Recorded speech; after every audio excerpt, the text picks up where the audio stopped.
Hey friends, before we dive into tonight's story, did you know that nearly 80% of the people who watch these videos aren't subscribed? If you're enjoying this kind of content, consider hitting the subscribe button. It really helps a lot, and it keeps these long stories going. Also, I'd love to hear from you. What time is it right now where you are, and which city are you listening from tonight? And if these stories help you sleep, feel free to tap the thanks button to support the channel. It truly means a lot. All right, let's get into it. It started slow, just the hum of the engine and the distant click of the radio.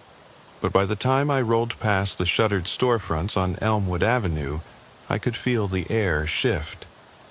The streetlights overhead flickered in tired, lazy arcs, casting more shadow than light.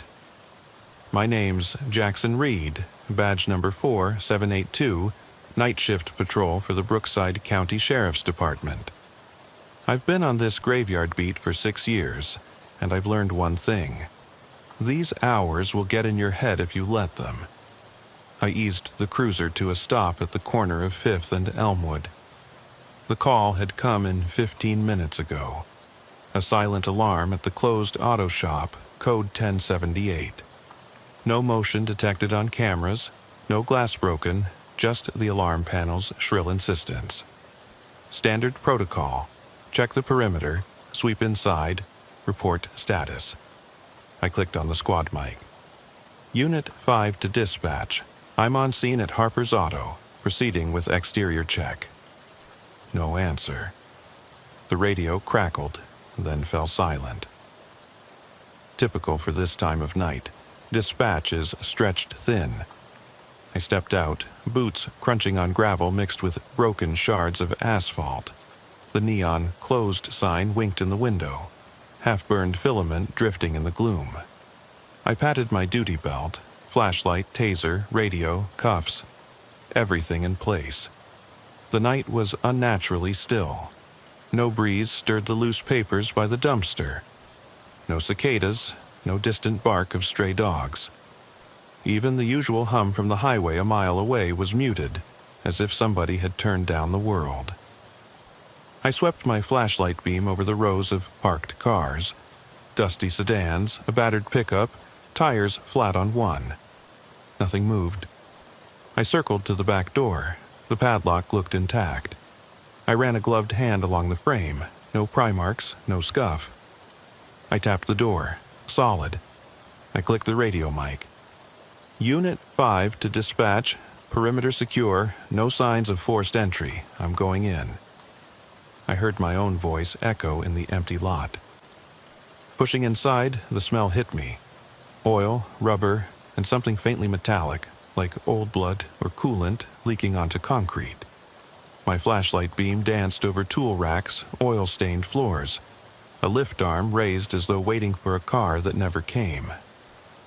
In the corner, a set of tire irons lay arranged in a neat row, handles aligned. Too neat. I called out, "Harper's? You here?" My voice sounded small. No answer. I moved deeper, boots slipping on a slick patch near the lift. My reflection in a grimy window pane wavered. For a moment, I thought I saw someone behind me. I spun. Nothing. A soft clack echoed from the office at the back. I approached, heart thudding. The door was ajar. Inside, papers fluttered on the desk, as if disturbed by a breeze, but the windows were closed. The computer monitor stood dark, its screen cracked. On the desk lay a single white envelope, unsealed, addressed to Officer Reed. My pulse spiked. I picked it up.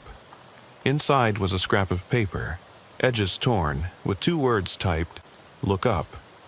No signature, no context. I glanced at the ceiling tiles. Everything looked normal. Fluorescent panels, some flickering. I shone the flashlight upward. One tile at the far end seemed slightly misaligned. My gut told me to leave it. Protocol says, don't touch evidence until backup arrives. But curiosity, and something darker, pushed me forward. I climbed onto a chair and slid the tile aside. Above was a narrow cavity, wires snaking through. And there, pressed into the insulation, was another note. Hastily scrawled in black marker, "Don't leave." My radio crackled. "Unit 5, you still there?" "Dispatch." I cleared my throat. "Yeah, I'm fine. Found some notes. Might be a prank." I heard typing. "There was a burglary nearby 2 nights ago. Harper's reported nothing missing. Be careful." I slid the tile back and climbed down. The air felt colder. My breath puffed in small clouds. I stood in silence, listening. Then, faintly, I heard a soft scrape, metal on concrete, from the front of the shop. I drew my flashlight and walked toward the sound. Each step felt heavier, as if the darkness pressed against me. At the big garage door, I saw fresh scuff marks on the floor, tire tracks leading out, but none leading in. A car had been moved recently, or someone had driven out without opening the door fully. I crouched to inspect the tracks. They ended abruptly at the threshold. Outside, the lot was empty. No footprints in the gravel. No tire prints on the asphalt. It was as if the vehicle had vanished. My radio crackled again. "Unit 12 responding, ETA 2 minutes." Relief washed over me. I clicked the mic. "Copy that. I've got something here." I stood, shining the beam across the shop. The lift arm creaked, shifting slightly. I frowned. There was no weight on it. Then I heard a whisper so soft I almost missed it. "Officer Reed." The voice came from right behind me. I spun, heart in my throat. No one. The beam landed on empty space. "Who's there?" I called, voice tighter than I intended. Silence. The whisper came again, just beyond the light's reach. "Go back." I took a step back. The temperature dropped further. My breath was rapid now. I glanced at the entrance. 2 minutes until backup. But every muscle in me screamed to run. Instead, I moved toward the office door, planning to retreat. As I passed the tool racks, something caught my eye. A wrench lying on the floor, handle pointing toward me. I knelt, picking it up. The metal was warm, as if just touched. I stood, and in that instant the lights flickered. For a heartbeat, the entire shop plunged into darkness. My radio sputtered to life with static.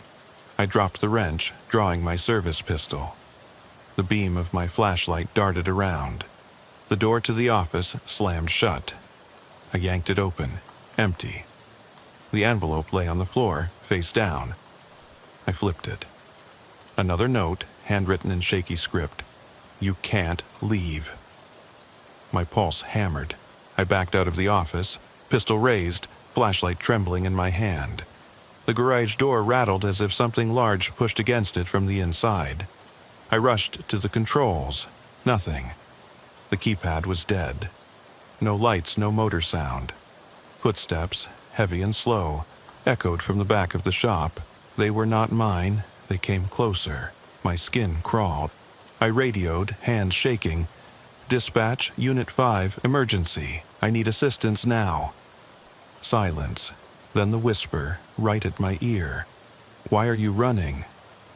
I spun, fired a shot at the darkness. The sound cracked, reverberating off concrete. My flashlight beam caught movement. A shape lunging away, melting into shadow. I bolted for the exit, shoulder slamming into the glass door. It held. I smashed my fist against it. "Let me out!" I pounded until the frame cracked.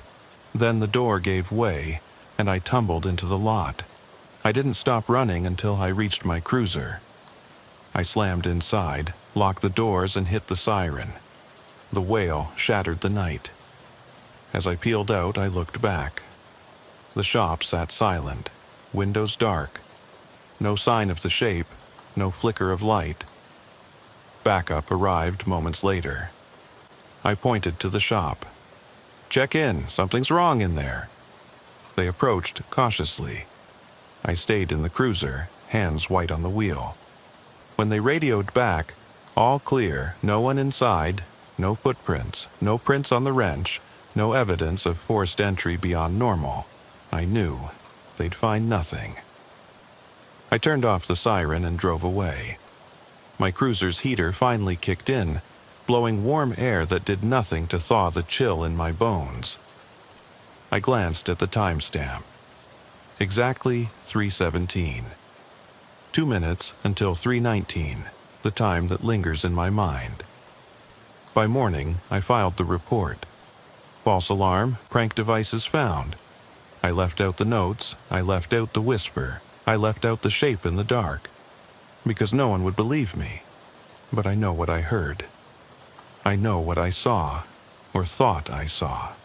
And I know I'll never patrol Elmwood Avenue alone again. The road back to the station should have felt like safety, but the cruiser's engine noise was hollow in my ears. Every bump in the asphalt sounded like footsteps behind me.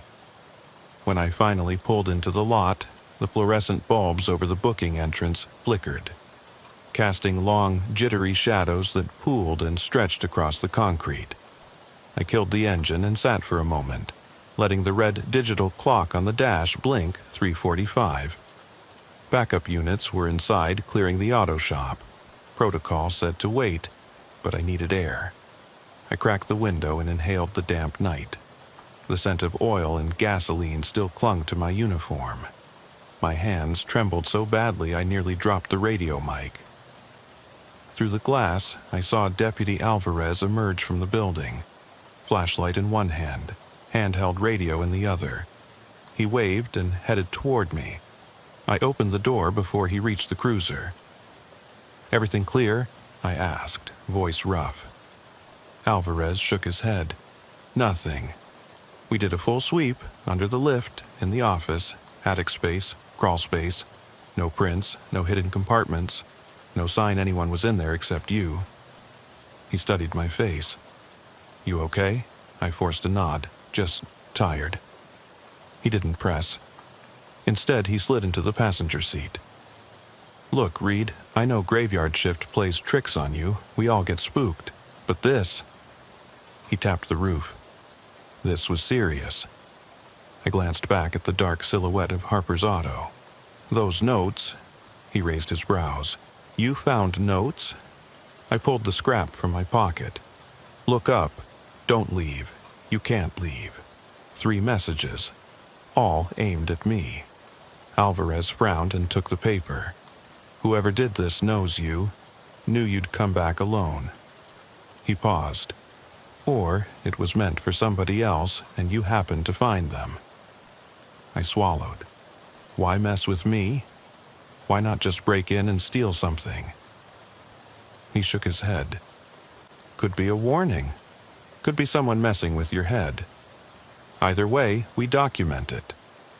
He tore off a piece of his notepad and scribbled, "Evidence logged. Threatening notes found at Harper's auto. Photos and GPS coordinates recorded." He handed it back. "We'll log the rest in the morning." I folded the notes and pocketed them. "I'm heading home. I need to shake this." Alvarez nodded. "I'll hang back. If anything else shows, call me." He stepped out. I watched his silhouette merge with the shadows. The drive home was a fog of adrenaline and exhaustion. The dashboard clock clicked past 4 as I navigated the quiet streets of Brookside.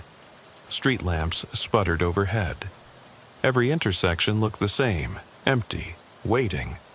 My mind replayed the night. The misaligned tile, the envelope, the whisper, the wrench, the footsteps. Each moment felt stitched with dread. I pulled into my driveway and sat staring at the house. The porch light was off. In the yellow halo of the street lamp, the windows were dark. I unbuckled, grabbed my bag, and locked the cruiser. The click of the door echoing felt too loud. Inside, the house was deathly silent. I flicked on the hallway light. Family photos on the wall. My wife and daughter asleep upstairs, oblivious to the horror of my shift. I forced a smile. Just a weird night, I muttered, tapping my temple. You'll sleep it off. I set my gear by the door. Badge, radio, flashlight, pistol. I peeled off my boots and ran a hand through my hair. The mirror in the entryway caught my reflection. Bloodshot eyes, pale face, uniform stained with oil and dust. I looked like someone else. In the kitchen, I poured water instead of coffee. Too late for caffeine. I lifted the glass, but my hand shook so much I spilled. The water pooled on the counter. I wiped it up, heart still hammering. I checked the time.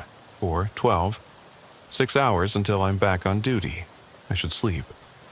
Instead, I climbed the stairs and pressed my ear to my daughter's door. Soft breathing, safe. I exhaled. In my bedroom, I tossed my uniform onto a chair. I eyed the closet door. The spare uniform hung there, untouched. I turned out the light and fell into bed. My dreams were fractured. Fluorescent lights bursting. A woman's pale face in the passenger seat, whispering my name. The wrench spinning on the floor, the garage door rattling. I woke at 5:30, sweat on my brow, heart racing. I lay still, listening. Nothing. The digital clock read 5:47. 2 hours until roll call. I needed sleep. I closed my eyes. At 7:30, my alarm jolted me awake. Morning shift. I moved like a ghost. Shower, coffee, uniform. The station was bright with daylight bulbs and morning traffic on the radio. Veterans swapping stories about breakfast runs. I forced a laugh when someone asked about last night's call. Sergeant Morgan approached. "Reed, heard about Harper's Auto, you all right?" His tone was casual but concerned. I straightened. "Yeah, Sarge. False alarm. Prank, maybe." He studied me. "You sure?" "You look beat." I nodded. "Just need rest." He grunted. "Get some." "And Reed, nice work checking it out. We'll follow up on those notes." He turned away. I watched him go. "Follow up?" Like it was paperwork, not whatever that was. By midday, the station's rhythm steadied. I filed my own supplemental report. Notes, photos, witness statement from Alvarez. I marked it sensitive. I hesitated over one line. Subject experienced audio hallucinations. I deleted hallucinations and wrote unidentified voice source. More neutral, more accurate, because I don't believe it was just in my head. Dispatch paged me. Another silent alarm, this time at the old textile mill on Ridge Road. I typed back, "On it." My hands were steady now. The adrenaline had faded to a low hum. I grabbed my gear and cruiser keys. Before I left, I paused at the evidence locker. The locket from 2 nights ago lay sealed in a bag. I stared at it. The coroner's office had cataloged it as William's personal effect. I touched the plastic. Then I slid it back in. Some things I don't need in my head right now. I stepped outside. The sun was low in the sky, afternoon glare turning everything gold.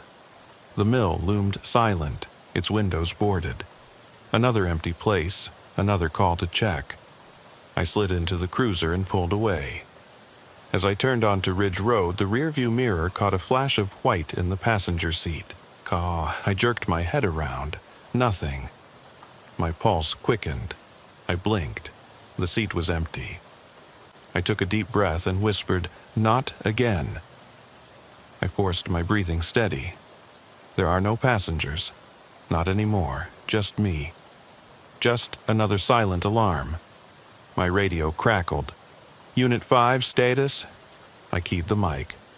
"On Ridge Road, approaching the mill." The mill rose like a tombstone against the sky. 4 stories of cracked brick, broken panes, rusted fire escapes.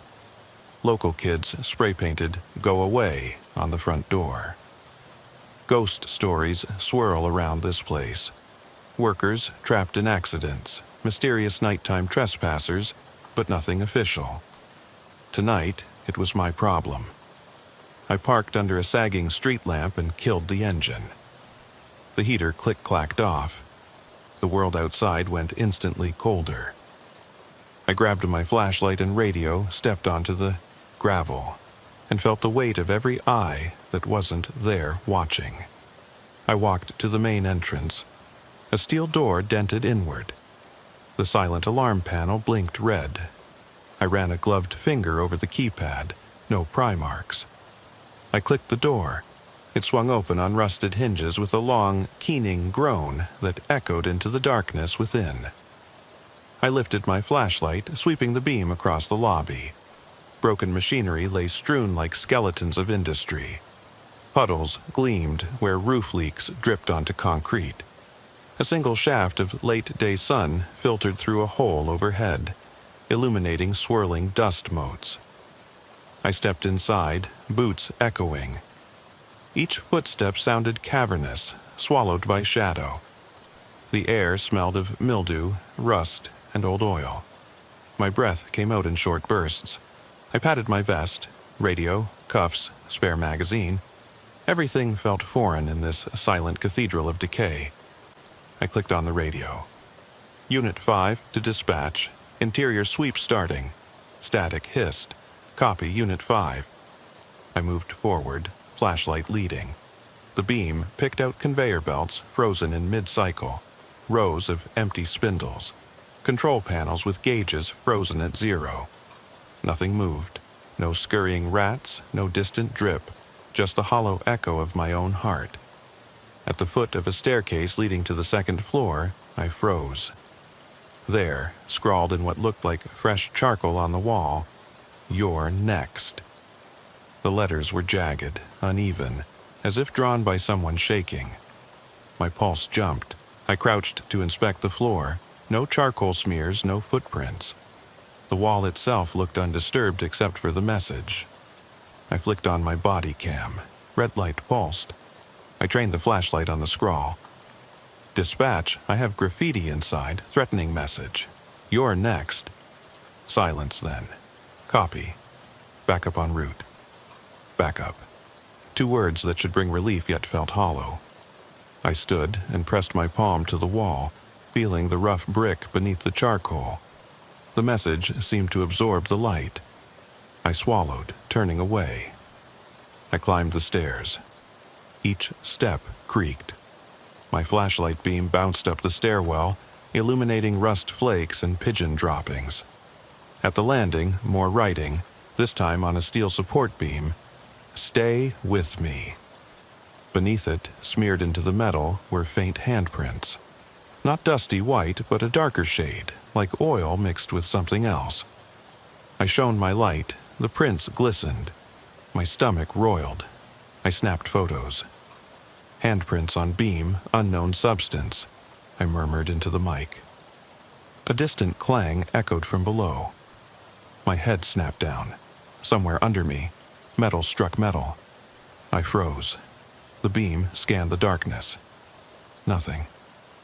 "Did you hear that?" I whispered to the emptiness. Only my breathing answered. The stairwell stretched upward into blackness. I took a breath and climbed on. At the second floor, the corridor opened into a long hall lined with doorways, office spaces, storage rooms. The flashlight picked out peeling paint, bird nests in corners, stray papers drifting in the faint breeze from broken windows. At the far end, I saw movement, a flicker of white behind a door's shattered glass. I approached slowly, every instinct screaming to retreat. The door hung crooked. I pushed it open. Inside, overturned chairs, a desk lamp shattered on the floor, and on the wall, scrawled again, "Don't forget me." Underneath, scratched into the plaster, a name, Sarah Williams. My heart hammered. That name, Sarah, the missing woman, the woman who vanished on County Road 16, the ghost I thought I'd left behind. I whispered, "No, not possible." My flashlight trembled. I stepped closer, brushing my hand along the wall where the name was carved. The plaster crumbled under my glove. I knelt to look for footprints. The dust was undisturbed except for the scratches. The office door slammed behind me. I jolted upright, spinning. The hall was empty. My beam darted along the corridor. No figure, no door movement. Only the message on the wall glowing in my light. I grabbed the door frame and wrenched the door open. It swung back and forth, metal screeching. I bolted into the hallway, heart in my throat. The silence rushed back, oppressive. My radio crackled. "Unit 5, you there?" Alvarez's voice, relief and concern. I swallowed. "Yeah, I found Sarah Williams' name carved here. I need—" The radio cut out. Static hissed. I clicked again. Nothing. The handheld was dead. Battery, interference, or something else. I patted my vest. The mic was attached, wires intact. I hit the PTT button. Silence. I shoved it into my pocket. No time. I needed out. I turned toward the stairwell, but the beam caught something at the far end of the hall. A figure, pale, slender, standing just beyond the light's reach. Her dress was thin, light-colored. She stood perfectly still, watching. "See, Sarah?" The name tumbled out. The figure didn't move. Then she turned, walking backward into the darkness, pointing up the stairs. I hesitated, boots rooted. My mind screamed to follow, to run, to do anything but stand there. Then she vanished, dissolving into the blackness of the hall. No rustle, no echo, just gone. I ran for the stairwell, 2 steps at a time, flashlight bobbing. The stairs groaned. At the top, the corridor stretched into deeper shadow. I swallowed, forcing forward. My skin prickled. The temperature dropped. My breath fogged. At the end of that corridor was a locked door, heavy steel, peeling paint. A keypad beside it blinked green. I approached, heart hammering. The panel lit up as I neared. I didn't touch it. A note lay taped to the door. Key inside. I glanced around. No windows here, no breeze. The note fluttered slightly as if touched by a breath. I tore it off. On the back, scrawled in the same shaky hand, "Find me." My ribs ached as the air tightened around me. I pressed my palm to the door. It was warm, unnaturally so. The heater in my cruiser had never felt this heat. I whispered, "Where are you?" The corridor answered with silence. Somewhere deep within the mill, machinery groaned to life. A low, rhythmic thrum. The floor vibrated under my boots. I stumbled, regaining balance. The lights flickered. One bulb overhead popped, raining sparks. Darkness swallowed half the corridor. Panic clawed at me. I fumbled for my radio. Static. I patted my vest for my backup pistol. It clicked reassuringly. I pressed my shoulder against the door and pushed. It opened inward with a reluctant creak. Inside was a small room. Windowless, the walls lined with filing cabinets. Papers littered the floor. In the center, a single chair faced away from me. On it hung a thin dress, identical to the one Sarah wore on County Road 16. The fabric was stained, dirt caked. I swallowed hard. I stepped closer. The chair scraped as I moved it. The dress draped over the back, empty. My flashlight illuminated a metal ring on the floor. A key ring with a single key. I picked it up. Cold, heavy. I slipped it into my pocket. A soft whisper behind me. "Thank you." I spun. Empty room. The chair stood alone. The door swung shut with a clang.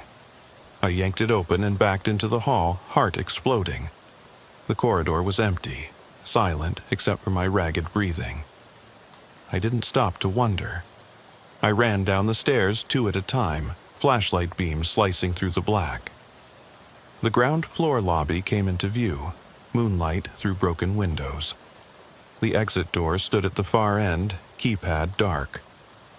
I fumbled the key ring, found the key, and slid it into the lock. The door clicked. I heaved it open and spilled into the night air. My lungs burned. I slammed the door behind me and turned the knob deadbolt. I leaned against it, shaking. Outside, the street lamp overhead flickered. The world felt too loud. Wind in the trees, distant cars, my own heart pounding. I looked down at the key in my hand.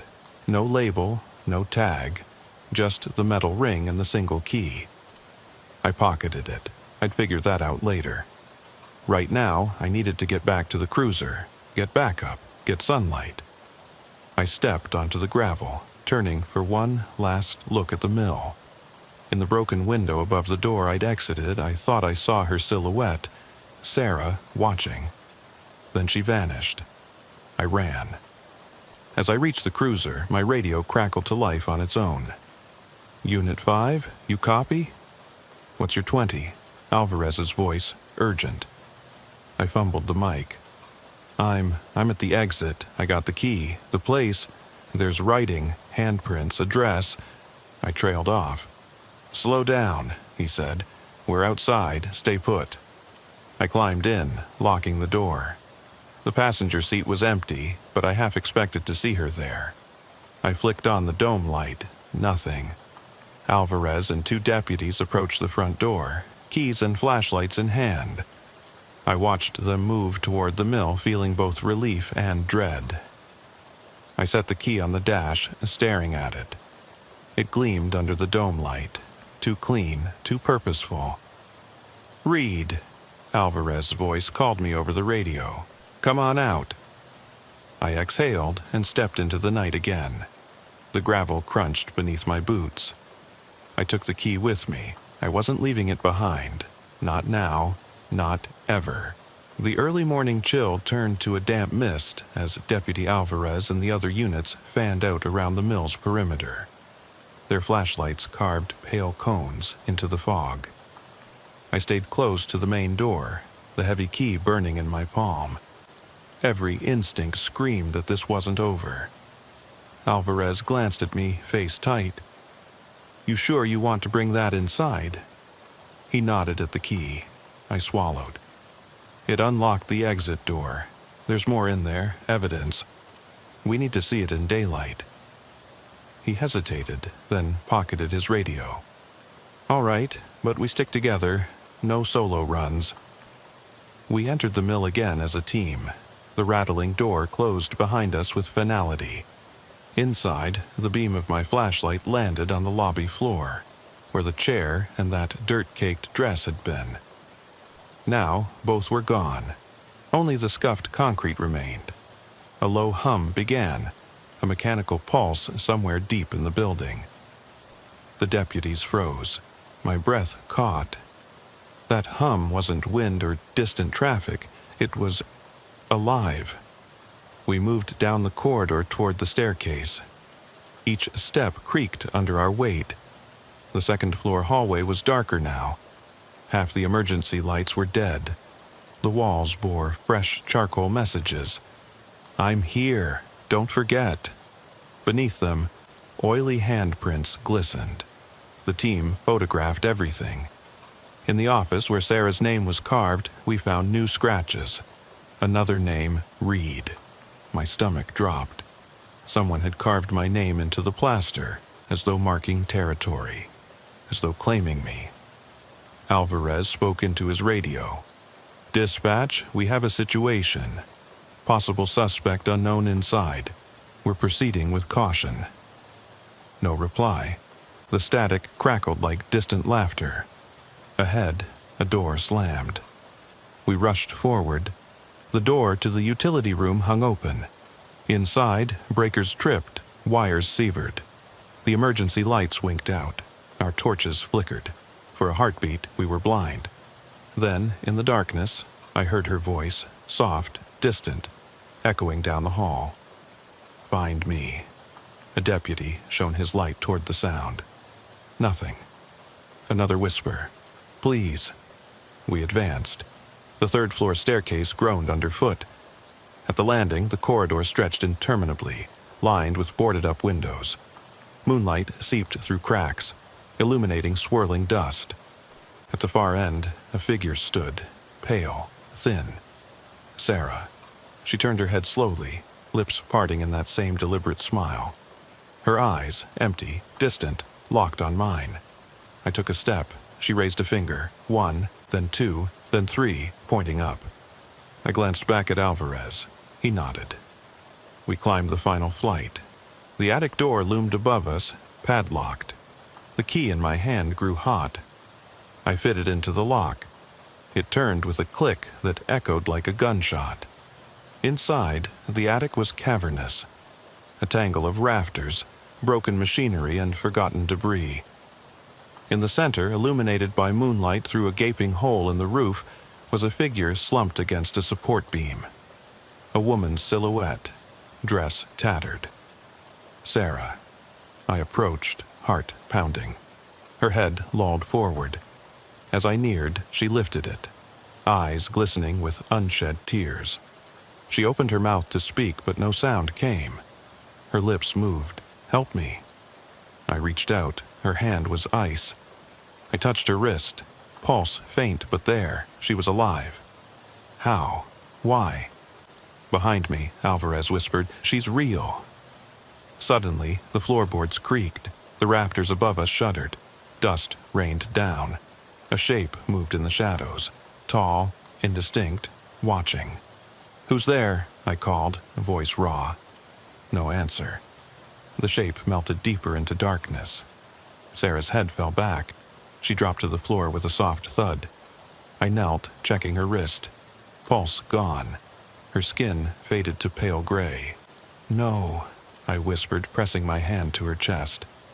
Nothing. Alvarez grabbed my arm. "We need to get out now." I looked up. The attic door was gone, replaced by solid wall, no exit. The shape emerged at the edge of the moonlight.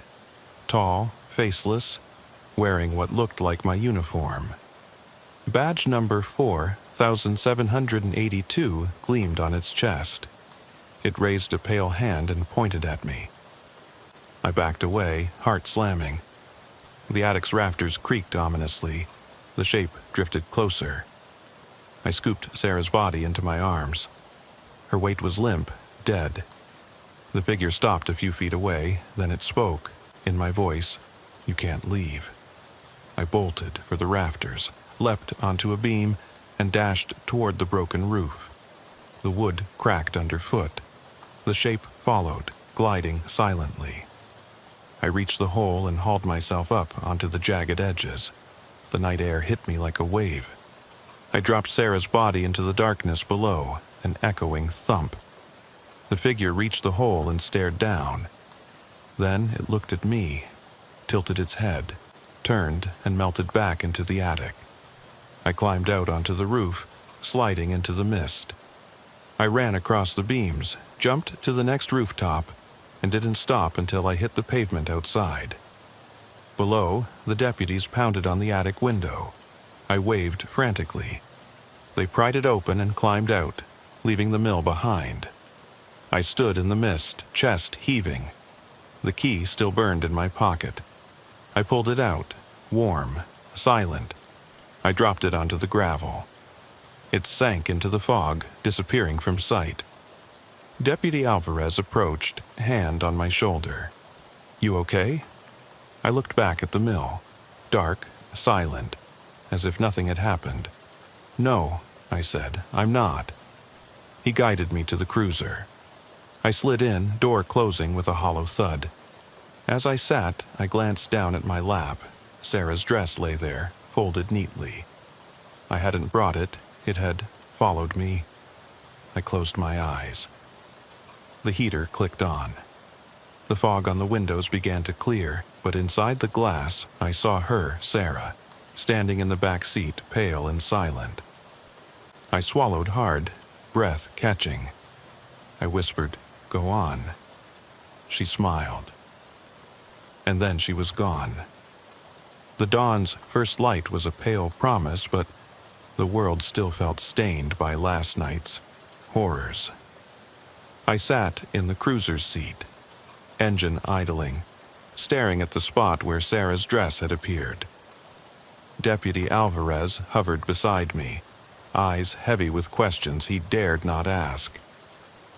Finally, I opened the door. The chill air washed over me. The mist curled around the cruiser's headlights, swirling like restless spirits. I stepped onto the gravel, the imprint of Sarah's dress still visible on the seat in my mind. Alvarez followed. "Let's finish this," I said. My voice sounded hollow. He nodded. "Station, Unit 5, and backup at Ridge Road Mill. Section 4, proceeding with evidence retrieval." The radio crackled acknowledgement. I took a deep breath and led the way back to the mill's front entrance. The door stood silent, almost expectant. We entered as a team, flashlights carving through the gloom. The lobby was empty, echoing with our footsteps. I moved to the spot where the chair had been. Now, only a dark stain marked the concrete. I knelt, running a gloved finger through the stain. Old oil mixed with something I couldn't identify. I collected a sample. "Blood?" Alvarez whispered. "Maybe," I replied, "or rust. Either way, it's evidence." We advanced down the corridor. The walls still bore the charcoal messages. "I'm here, don't forget. Read." Each word a clawing reminder that we were not alone. The oily handprints glistened in our beams. We photographed everything, careful to avoid disturbing prints. At the staircase, I hesitated. The steps had groaned under my weight the last time, threatening collapse. But I had to know what lay above. I climbed, each footfall measured. Alvarez and 2 deputies followed. On the second-floor landing, we found footprints in the dust. Bare footprints, as small, leading toward the sealed door at the end of the hall. I crouched, examining the trail. The prints stopped at the door. No sign of passage. I rose and approached the door. The keypad was dark. I pulled the key from my pocket, the one that had been burned hot in my hand. I fitted it into the lock. It turned smoothly. As the door swung open, a gust of stale air rushed out. Inside was a narrow corridor, walls lined with lockers. The smell was acrid, urine, mold, decay. My flashlight caught movement. A door ajar at the far end. We entered. The door slammed shut behind us. One deputy yanked it open. The frame groaned. Inside the room was a single desk, overturned. On it lay a tape recorder, its red recording light on. I clicked it off. "Play it," I whispered. Alvarez pressed play. A woman's voice crackled. "Officer Reed, can you hear me?" "They won't let me leave. I'm trapped. You have to find me." Then static and a second voice, distorted, mechanical, laughed softly. My blood went cold. Sarah's voice. We swept the room. On the floor, scrawled in lipstick on a shattered mirror, "Help her." A locker door creaked open. Inside, folded neatly, was Sarah's dress. Same dirt-caked fabric, same thin material. Beneath it, a photo, Sarah standing with a little girl, smiling, sunlight behind them. On the back, handwritten, "My daughter." I pocketed the photo. The room temperature plummeted, our breaths fogged. The recorder clicked on by itself. The mechanical voice whispered, "You can't save her." The lights flickered. The door we entered through slammed shut. I lunged for the handle. It didn't budge. The walls seemed to tighten, pressing in. Then, from the locker room corridor came footsteps, slow, dragging. We raised flashlights. The beam landed on a figure. Sarah's daughter, pale, barefoot, dress identical but smaller. She stared at us with hollow eyes. "Mommy," she whispered. My throat closed. I stepped forward. "Sweetheart." She held up a hand, and the world shuddered.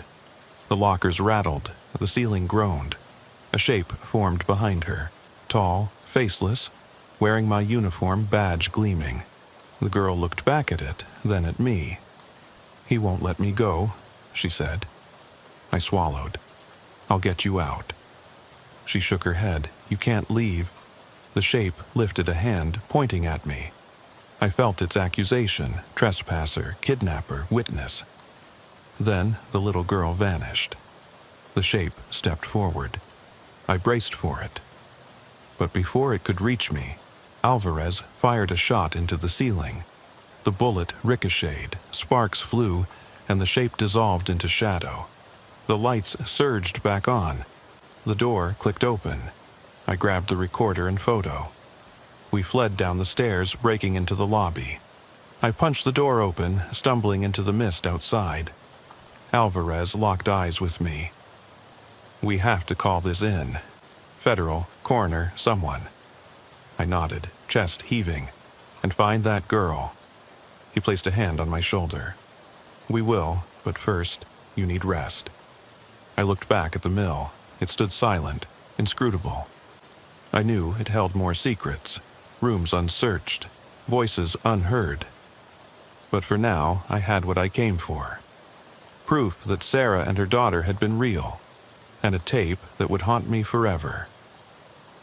As we climbed into the cruiser, the recorder played on the seat between us, looping Sarah's plea. "Officer Reed, you have to find me." I switched it off. The ride back was silent. The mist cleared into dawn.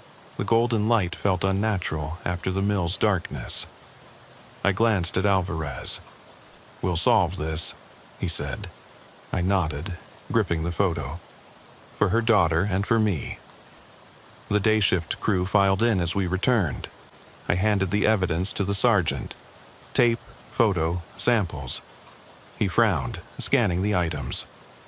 "What the hell happened?" he asked. I met his gaze. "Something beyond our protocol, but it's real." He didn't reply. He just nodded and ordered an investigation. That afternoon, I sat at my desk, staring at the photo of Sarah and her daughter. The little girl's smile was bright, innocent, so out of place in the nightmare we'd endured. I traced the handwriting. My daughter. A report on the desk caught my eye. Missing persons. A girl matching the photo, 9 years old, disappeared near County Road 9 months ago. Case closed, ruled runaway. I grabbed the file. Inside was Sarah's name as next of kin. I closed the file. I knew what I had to do. As I left the station, I pocketed the photo and tape recorder. The mist had lifted. The sun shone warmly, but I felt the chill at my back, the knowledge that some places never let you go, some voices never fall silent. I climbed into the cruiser, started the engine, and drove toward County Road 16. The highway stretched out before me, silver in the early morning light, yet every mile felt heavier than the last. I drove in silence, the photo of Sarah and her daughter tucked against the dash. The tape recorder's flatline silence, a reminder of voices that once pleaded for help. My mind replayed the mill's horrors, the chalked warnings, the oily handprints, the attic's locked door, the whispering shape in my uniform. But those horrors faded into something sharper now. A purpose. County Road 16 lay 20 minutes north. The asphalt ribbon cut through dense pines and abandoned farmsteads. The same lonely stretch where I first encountered Sarah. As I turned off the main road, the forest swallowed me. My headlights picked out mist curled around tree trunks, and the air smelled of damp earth and decay.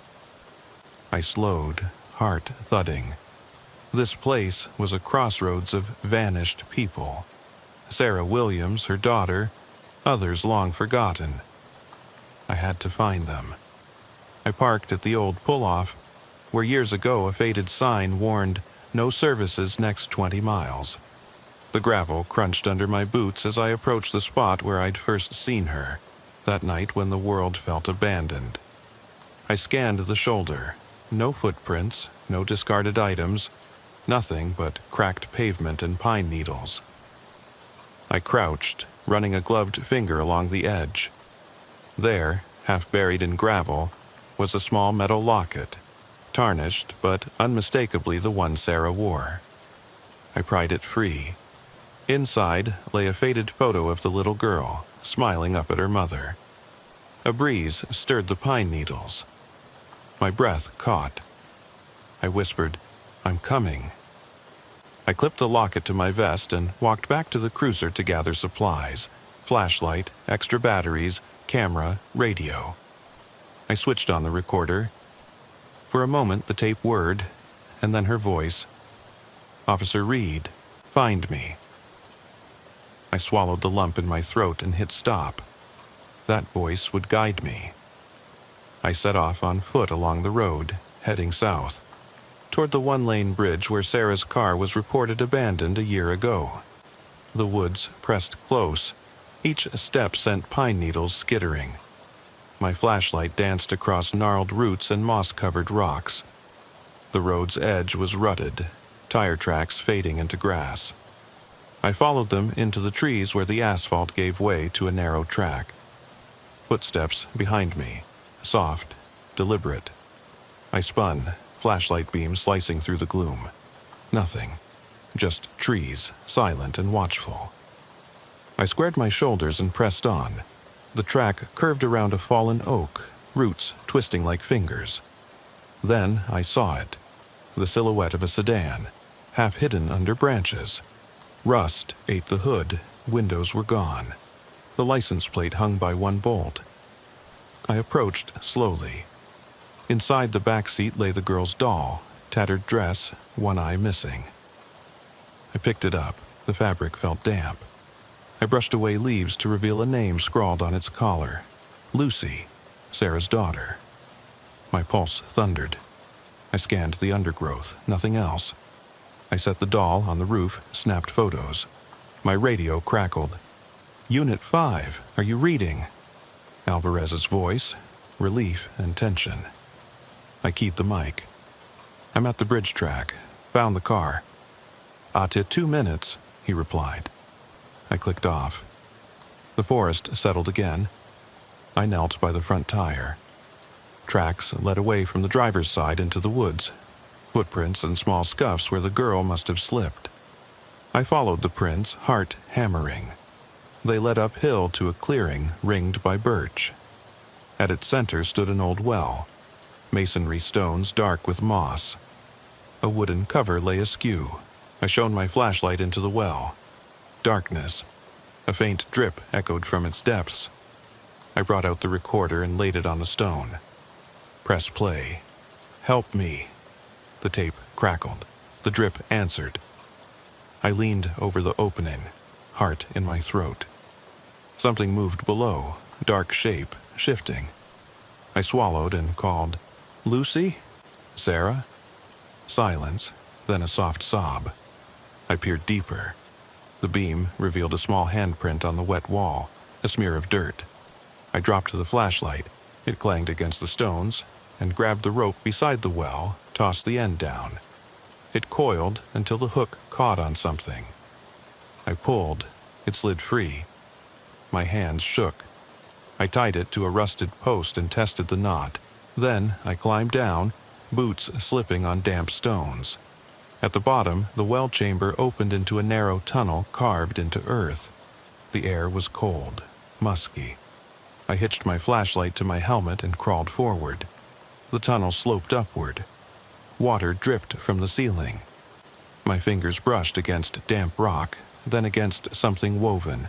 Fabric. I paused. The doll's missing eye lay on the ground. I picked it up. The tunnel opened into a small chamber. Roots hung from the ceiling, tangled with wires and plastic sheeting. In the center, huddled against a wall, was a figure, small, rocking. "Lucy?" I whispered. She looked up, pale face streaked with tears, eyes wide.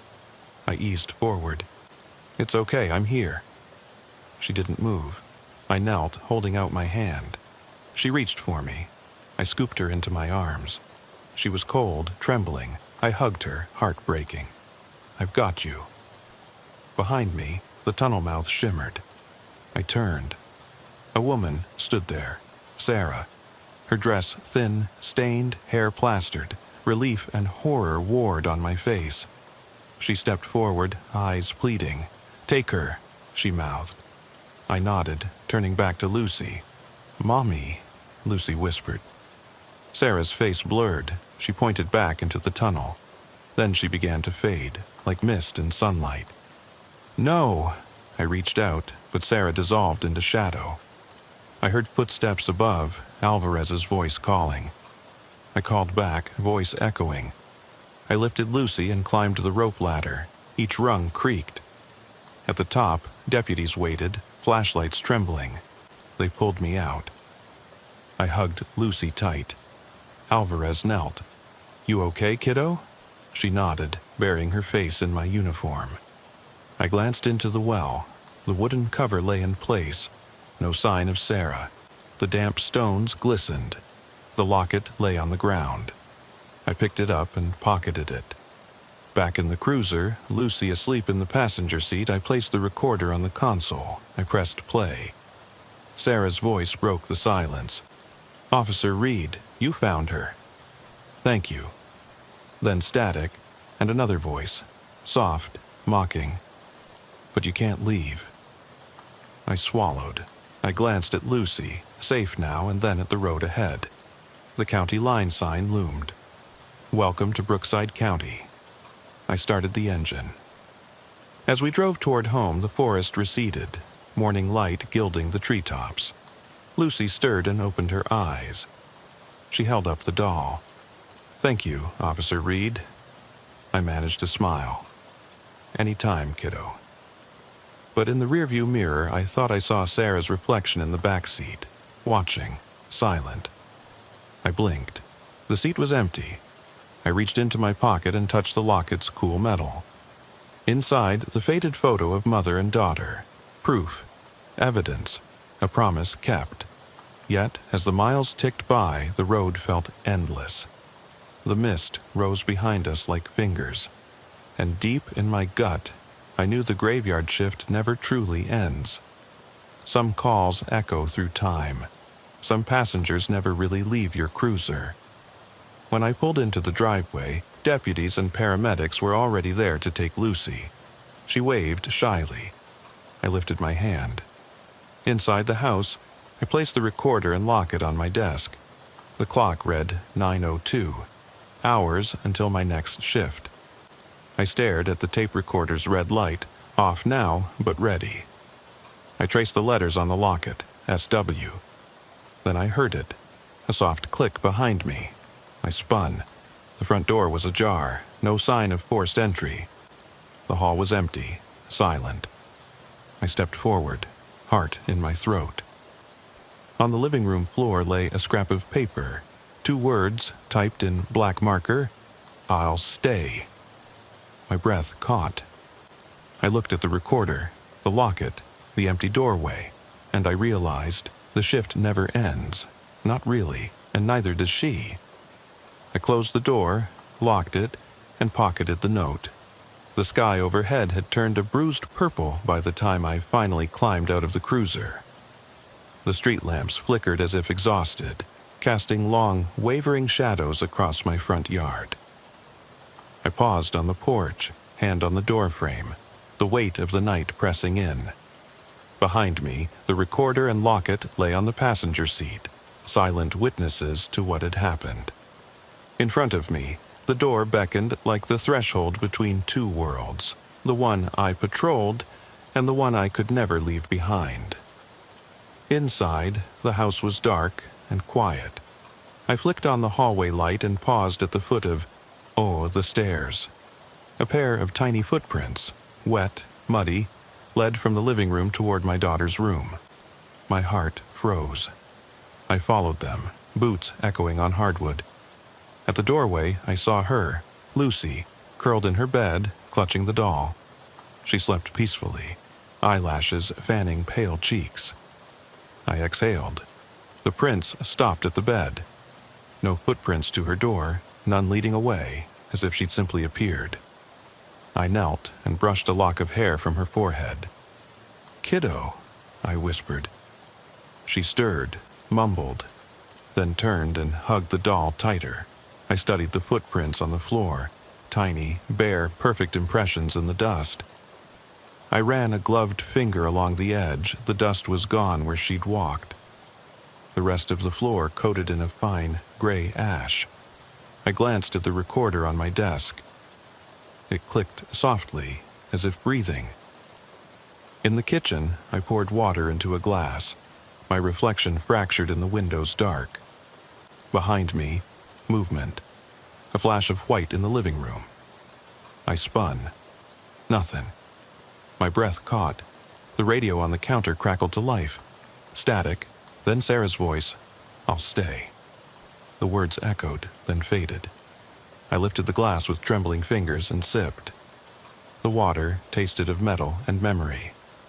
I gathered the recorder, the locket, and the scrap of paper with "I'll stay." I carried them upstairs to my office.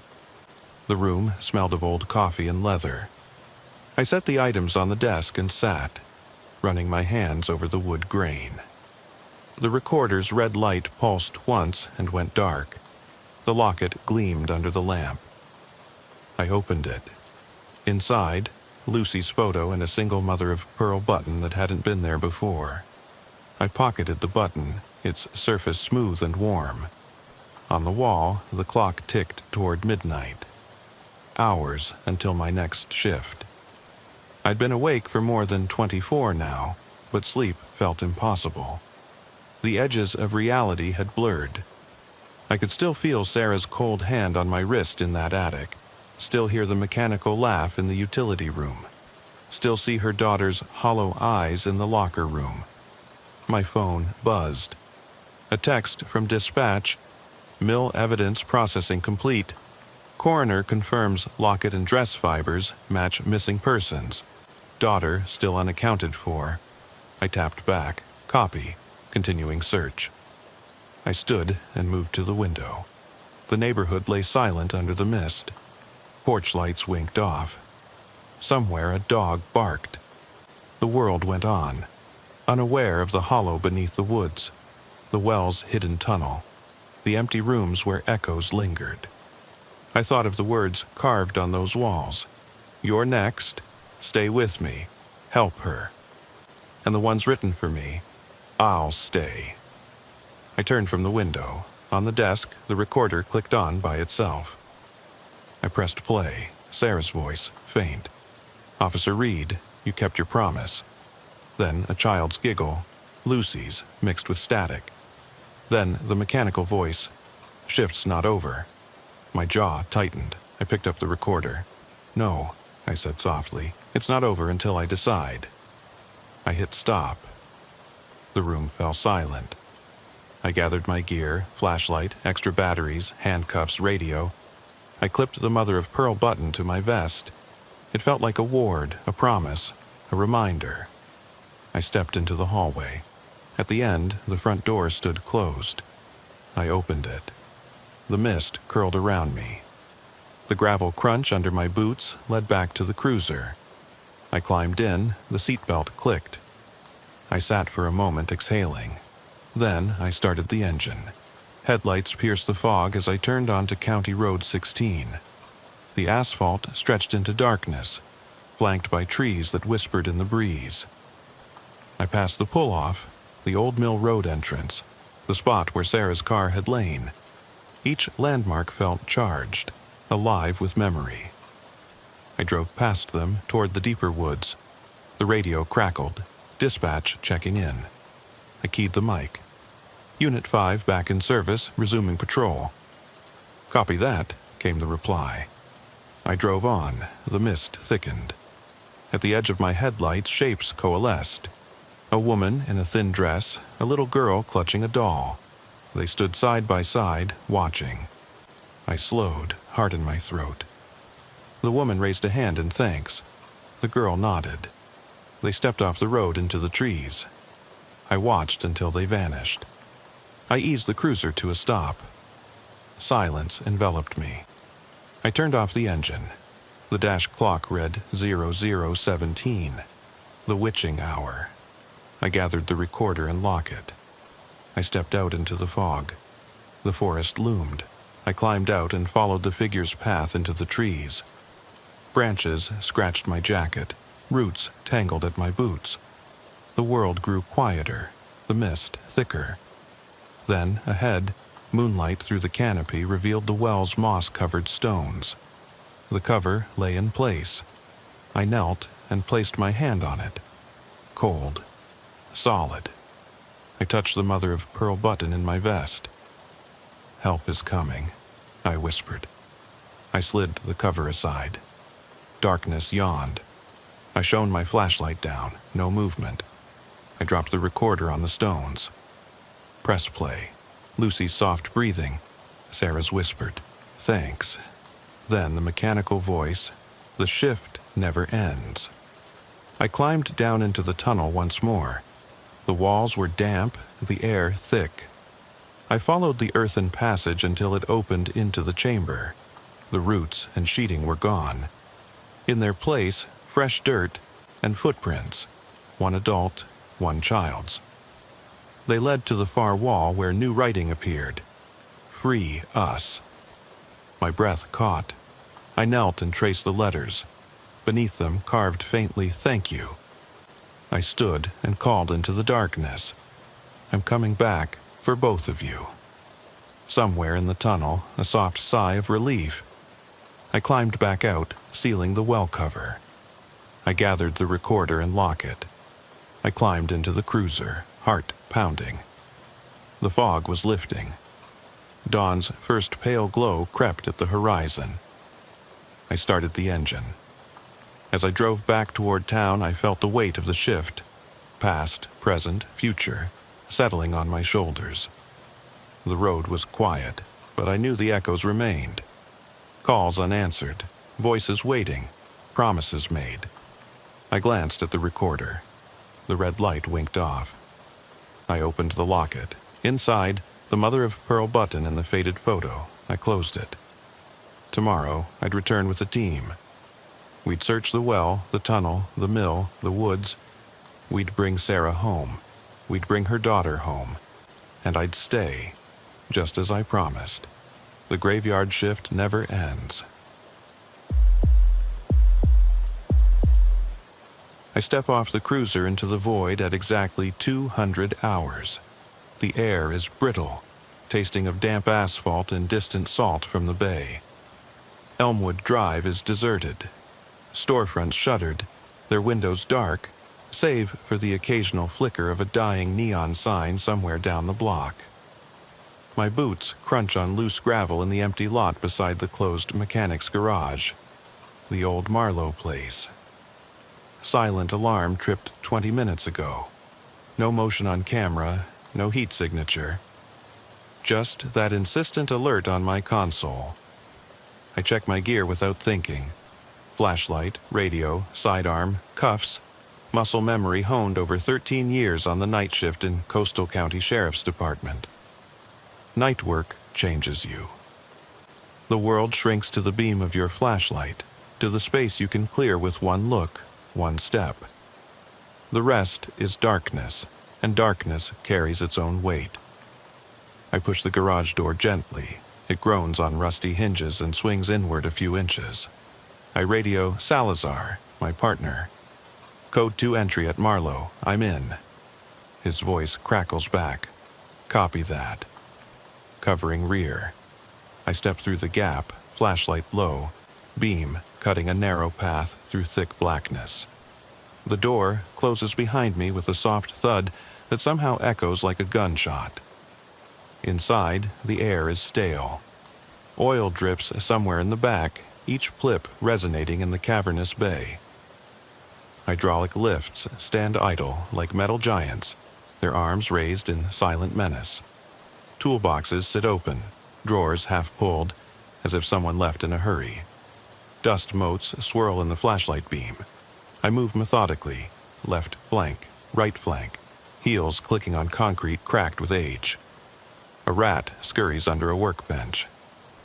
I pause, heart picking up pace. Every sound magnifies in this place.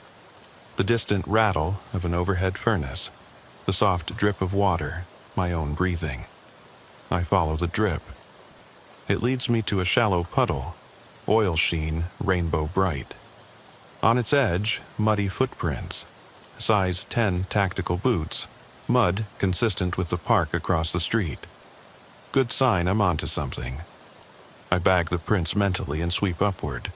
Rafters sag, shadows cling to corners. I catch sight of a torn sleeve, dark green camo pattern, snagged on a jagged piece of rebar. I kneel, tug it free. The fabric's damp. I stuff it into an evidence pouch.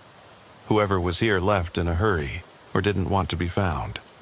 A click echoes behind me. I spin, flashlight in hand on pistol.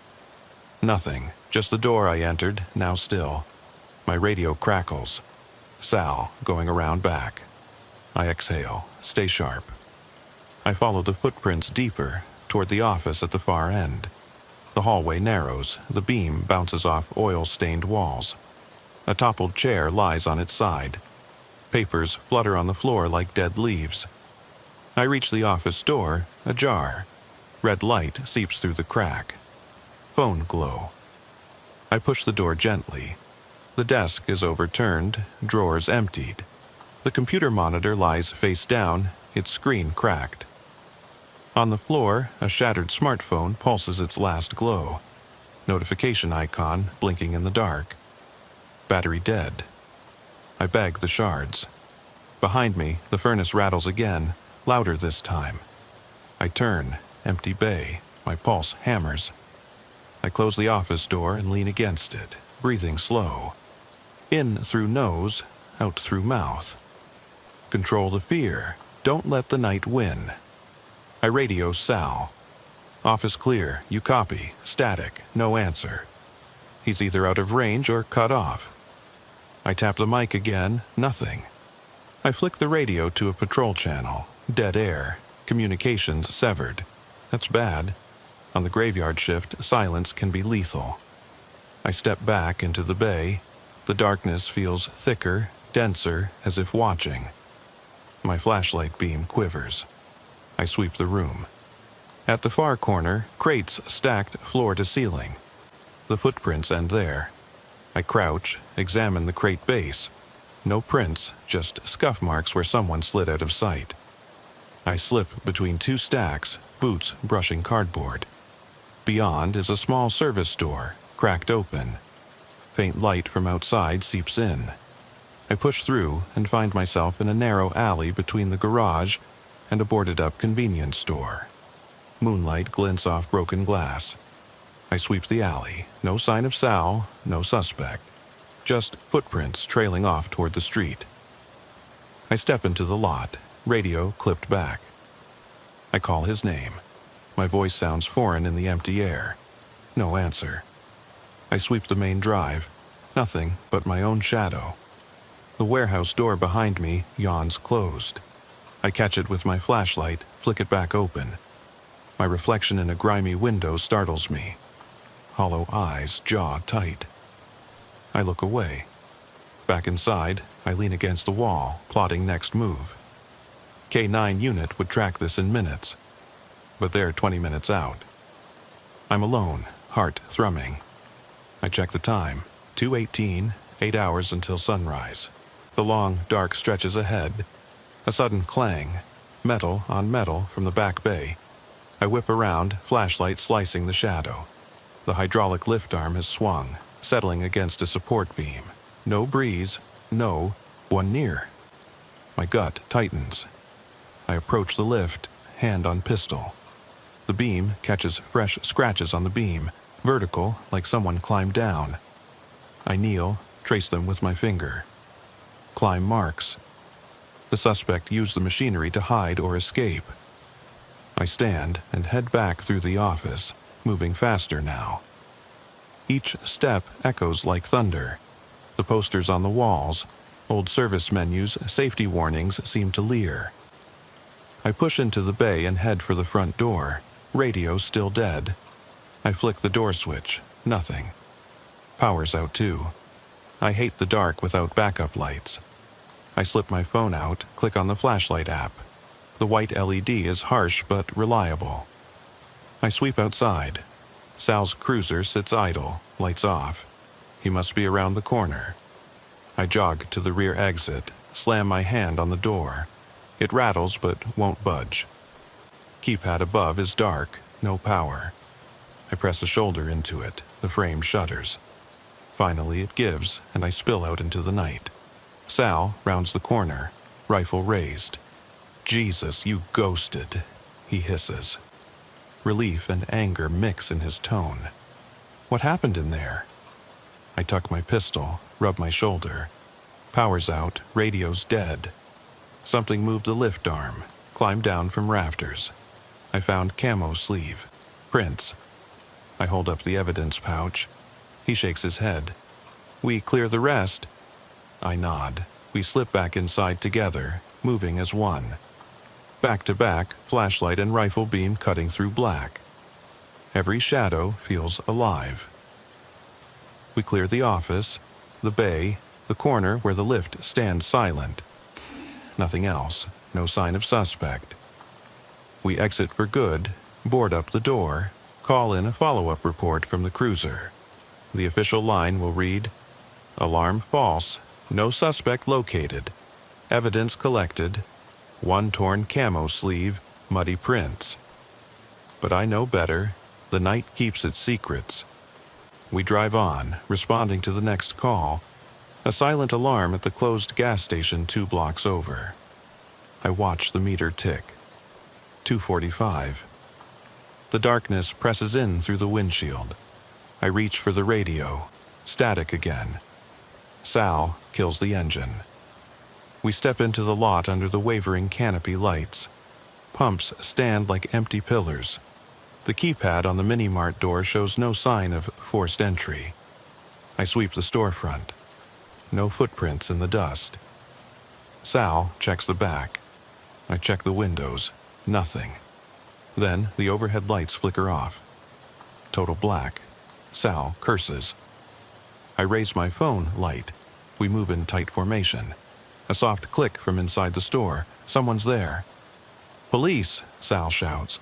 The door rattles. We push in. Flashlight beams cross aisles of empty shelves. A shadow darts behind the counter. I sprint forward, heart slamming. The figure leaps through the back door.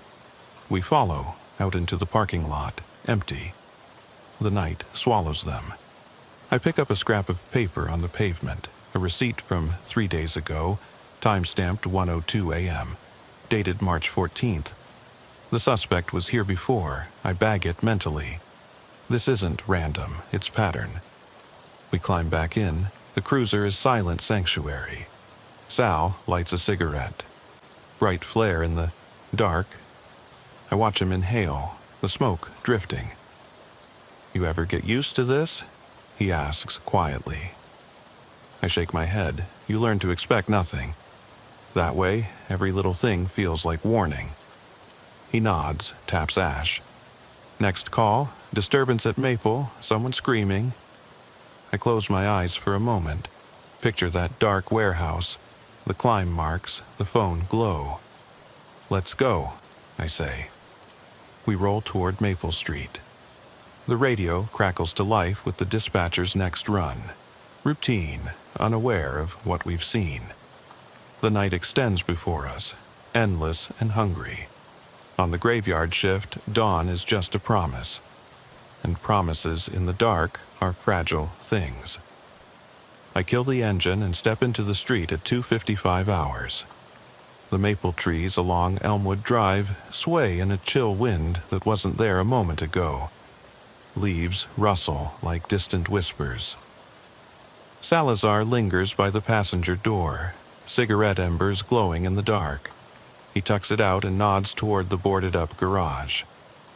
"No sign of squatters," he says quietly, but I can't shake that feeling. I pull my jacket tighter. Yeah. My breath puffs white. We move off the sidewalk and into the lot where the silent alarm gas station sits under its dead neon canopy. The receipt in my pocket feels like a clue burning through my coat. March 14th, 1:02 a.m., 3 days ago. Same time window, same place, same uneasy energy. We sweep the perimeter. I check every pump island, every shadow beneath the awning. Salazar tests the mini-mart door, still locked. He jiggles the handle, it holds. No footprints in the dust, no smear on glass, nothing. The world is still, too still. I advance on the dark storefront, flashlight low, beam trembling. The windows reflect me back, grim, determined. I press my palm to the glass. Cold. Then I hear it. A soft click from the roof above the storage room. Someone up there. I look at Salazar. He's already moving. We circle to the rear entrance. The door is solid steel, no windows. I shoulder it, gives slightly, then holds. I knock. Police, open up. Nothing. I ram it. It shudders but doesn't yield. Salazar finds the padlock. It's intact. Whoever's inside didn't bother with this door. They left through the roof hatch. I step back into the lot, eyes on the canopy. The underside of the station's roof, service catwalk high above, is just visible. I raise my flashlight. Beam falls on a metal hatch hinge. Fresh scratches scar the metal. Someone climbed down. I bag the hatch hinge for prints. Again, evidence of presence, yet no suspect. Night shift ghosts. We climb back in the cruiser. Wheels squeak on pavement. I dial dispatch on my cell. Backup request, K9 unit to gas station roof, check for entry. ETA 5 minutes. I kill the call and look at Salazar. We're missing something, I say. He nods. Patterns clear, warehouse, garage, gas station, all at roughly the same hour. All silent alarms or calls with no suspect found. Someone leading us on a chase through empty buildings. I tap the receipt in my pocket. And phone. They want us to find their trail, but by the time we arrive, they vanish. Salazar starts the cruiser. Next stop, Maple Street screaming, let's move. A single street lamp flickers over a modest bungalow, curtains drawn, no movement. The dispatcher's voice. Resident reports hearing a woman screaming. No description of suspect. Unit 7 and 8 en route. I park halfway down the block. Salazar kills the engine. We step into a hush so complete it presses on your eardrums. I lift my hand, shh, and listen. Nothing but my pulse throbbing in my temples. Then, a faint, strangled cry from inside the house. Distinctly female. Fear laced in every note. I draw my flashlight and pistol. Salazar covers my 6. We approach the front porch. Wooden boards creak underfoot. I catch the door jam. Splintered wood, fresh. Someone forced entry and left in haste, or someone inside tried to keep us out. I knock. Police, open up. No response. I push. It swings inward. We enter single file. Living room is empty. Couch cushions overturned, picture frames askew. The glow of my beam falls on a toppled lamp, its shade torn. Dust drifts in the air like motes of ash. I step carefully, scanning. Clear, Salazar whispers. We move through the hallway, carpet stained, footprints tracked in mud. They lead to the kitchen. I step in, floor slick with spilled liquid. I crouch, wine, old. But mixed in is fresh, smell of motor oil. Someone was here, bringing garage with them. The cry comes again, muffled, from upstairs. We exchange a look. I ascend the stairs, each step groaning. At the top, a narrow corridor, doors on either side. The scream from the last door on the right. I kick it open. The bedroom is empty, but the closet door stands ajar. A woman's shoe lies on the floor, one heel broken. I shine the light inside. Clothes hang neatly, except one gap where something was removed. The back wall is scratched, long, vertical gouges. Someone clawed their way in or out.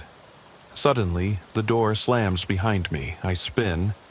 Flashlight beam catches Salazar's silhouette in the doorway. He's motioning. Come on. We clear the room, then the hall. No sign of victim or suspect. The broken heel is the only trace. We sweep the rest of the house.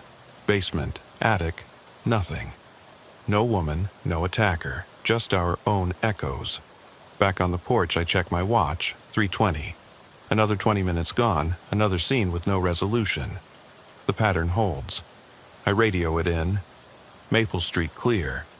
No persons located. Evidence: one woman's shoe heel, muddy prints, closet gouges. Dispatcher responds. Copy that, Unit 7. Next call, noise complaint at Pine and 5th. Salazar opens the cruiser door. I slide in. He stares at me. You okay? I rest my head against the seat. I don't know, I admit. Feels like we're dancing with a ghost.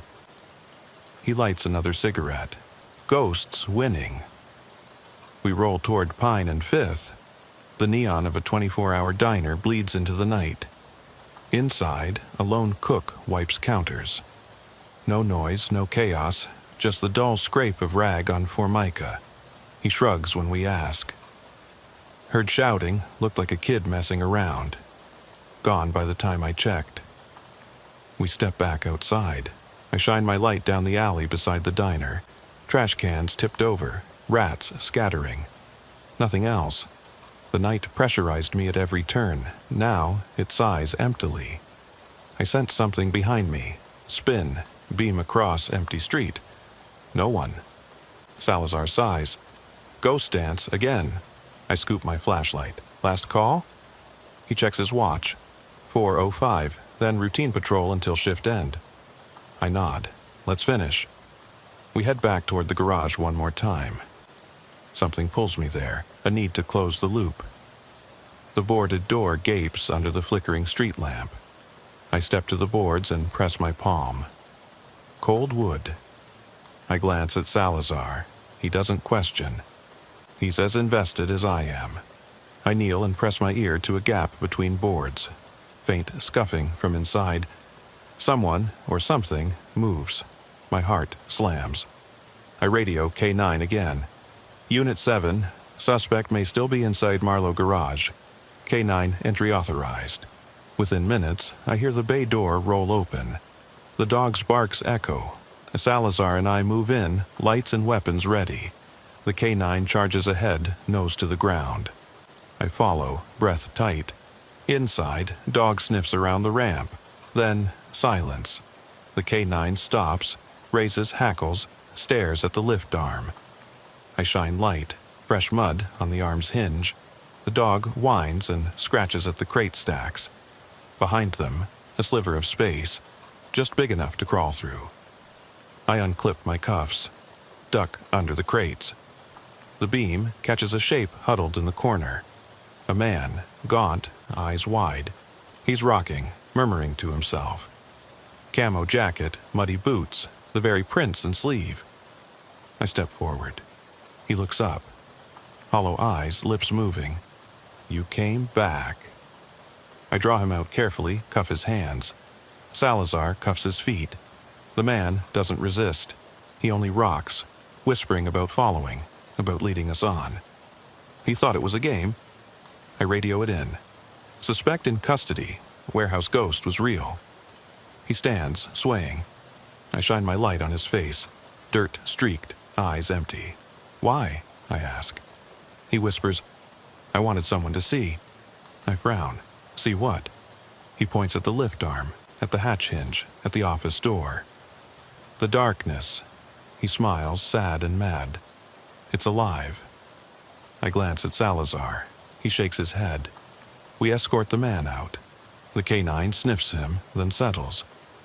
Outside, I breathe deeply. The night air never felt so cold. I lock the suspect in the cruiser. He watches me with that ghostly gaze. I wonder what he's seen. I climb in beside Salazar. You think he's telling the truth. Salazar lights his last cigarette. Doesn't matter, we found him. I look at the warehouse one last time. Boarded, silent, already reclaiming its secrets. My watch reads 4:45. Dawn, still 2 hours off. I start the engine. The radio crackles back to life as if relieved. Routine calls resume. I ease the cruiser's headlights off Elmwood Drive and onto Cedar Avenue at 04:45 hours. The world beyond the windshield is drained of life. Only the amber glow of a solitary street lamp marking my path. Salazar's silhouette is rigid beside me. He's scanning each yard as if expecting the shadows themselves to step forward and speak. I kill the engine, and we step into the hush. The house at 312 Cedar is an aging bungalow with peeling paint and a sagging porch. A flickering hall light reveals a woman's silhouette behind the curtain. She steps onto the stoop, face pale, eyes wide. Behind her, the front door hangs open. I nod to Salazar and raise my flashlight, beam steady. "Ma'am, I'm Deputy Carter. This is Deputy Salazar. We got your call. Are you okay?" She swallows, voice trembling. I heard footsteps in the hall, a man's voice whispering my name. Her gaze darts past us into the dark interior. He left this. She holds out a scrap of paper. On it, in spidery handwriting, "Thank you for coming back." My chest tightens. That phrase, his whisper in the warehouse, his murmur under the garage's rafters. He's taunting us, leaving breadcrumbs. I fold the note into an evidence bag without comment. Salazar shines his light inside. The living room is neat. Couch, coffee table, family photos. Not a footprint, not a sign of forced entry beyond the broken jamb on the door. I move in, boots soft on carpet. Every fiber seems to bristle with expectation. I sweep the flashlight over the walls. Wallpaper peeling in one corner, revealing plaster scratched with thin gouges. Too fine to be animals, too random for wiring work. I crouch, trace them with a gloved finger. They lead toward the hallway. "Sal," I murmur. He joins me. We exchange a look, clear the rest. He nods. Quiet as ghosts, we slip down the corridor. The woman's heel lies near the bathroom. Same broken stiletto from Maple Street. I bag it. My heart hammers. Same suspect, same M.O. He's recreating scenes, shuffling us through his ritual. Every silent alarm, every scream that goes unanswered, his footprint in each tableau. At the end of the hall, a door stands closed. The woman's bedroom. I push it open with my shoulder. The beam cuts across rumpled sheets. A toppled nightstand, a lamp shattered on the floor. Glass glitters like malevolent stars. I step over it, scanning. No one here now, only the echo of panic. Then, a soft thump from the closet. My pulse spikes. I draw my pistol and click on my flashlight, aiming at the closet door. Salazar sweeps in behind me. I count 1, 2, 3 seconds, then kick. The door crashes inward, empty. But the back wall is scored with scratches, deep, frantic, as if someone clawed at it to escape. I crouch and shine the light through the gap behind the hanging clothes. A narrow void, just big enough to crawl through. I glance at Salazar. He nods. I slip inside, heart lodged in my throat. The beam illuminates a small crawl space. Dusty, claustrophobic. Footprints in the dust lead out through a vent. I follow, dragging my jacket sleeve along the floor. The vent grill is loose, pried from the inside. I slip through and drop into the attic. Boards creak underfoot. Insulation chills my ankles. The roof rafters loom like ribs overhead. I sweep the beam and catch movement. At the far end, a figure hunched, rocking. Camo jacket, muddy boots. The same hollow-eyed man from the garage. He looks up, lips parting in a sad smile. "Officer Carter," he says, voice soft, distant. "You found me." My hand tightens on the pistol. "Why are you doing this?" He tilts his head, expression mournful. "I needed someone to follow, someone to witness." He pats the floor beside him. "Sit." I step closer, heart slamming. Salazar joins me at the attic entrance, rifle trained. The man doesn't resist. He stands slowly, dust falling from his jacket. "You see how the night moves," he whispers. "It's alive. It breathes. It remembers." I keep the beam on him. "You scared those people. You broke into their homes." He shakes his head. "I only opened doors they couldn't see. I showed them the darkness inside themselves." Salazar steps forward. "You're coming with us." He holds up a hand. "Before you take me, look." He points at the roof's peak. The moonlight slices through a gap in the shingles.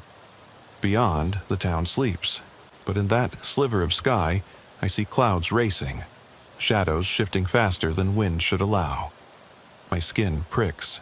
He smiles. "They're waiting." I step back, uneasy. "We're leaving." He shrugs. "Fine, but the darkness stays." We cuff him and lead him down. Each step feels heavier, as if the house itself mourns his departure. The woman watches from the doorway, tears tracking down her cheeks.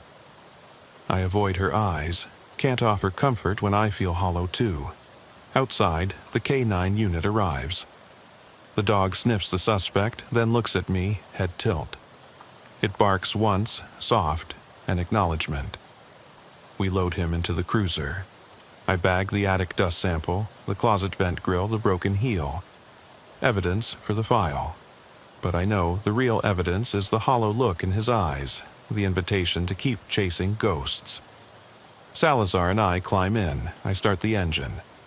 The dashboard clock reads 5:10. Dawn still an hour away. I radio dispatch. Unit 7 transporting suspect to county. Scene clear. The radio crackles routine calls. I flick the siren mute. The night's performance is over, but its applause lingers in my veins. I glance at Salazar. He's staring out the window, jaw clenched. "Think we stop him?" he asks softly. I swallow. "I don't know." He showed us parts of the night we can't unsee. We pull away. Behind us, the bungalow's porch light winks off. The world resumes its sleep, but I know some doors never close. In my mirror, I catch movement in the sky. Clouds parting over the warehouse, over Cedar Avenue, over every silent street we walked. The darkness drifts on, unguided, and I realize we didn't catch the ghost. We only followed its invitation. The cruiser hums toward the station. The suspect sleeps in the back, shackled, but peaceful, as if relieved. I wonder what dreams the darkness brings him now. We turn onto the highway. The first pale light of dawn presses at the horizon, fragile as a promise. I lean back, exhaustion and adrenaline tangled in my bones. The night shift is almost over. Tomorrow, I'll write my report. I'll note the evidence, the timeline, the suspect's statements. But in the margins, I'll write one line. The darkness is alive, and it remembers. Because some truths aren't meant to be filed away. They follow you home. I kill the engine at the station. Salazar and I step into the garage.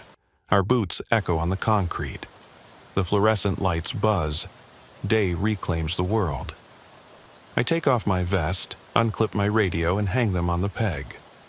The suspect's file sits on my desk, open. I stare at it. Then I close it. Outside, the sun bleeds orange across the sky. The graveyard shift is over, but the darkness, it never quits. I walk toward the locker room, shoulders heavy. Behind me, the station's windows glow. Inside, deputies stir, starting their day. I push through the door, and in the back of my mind, I hear it, the soft rasp of that man's voice, whispering one last time. "Thank you for coming back."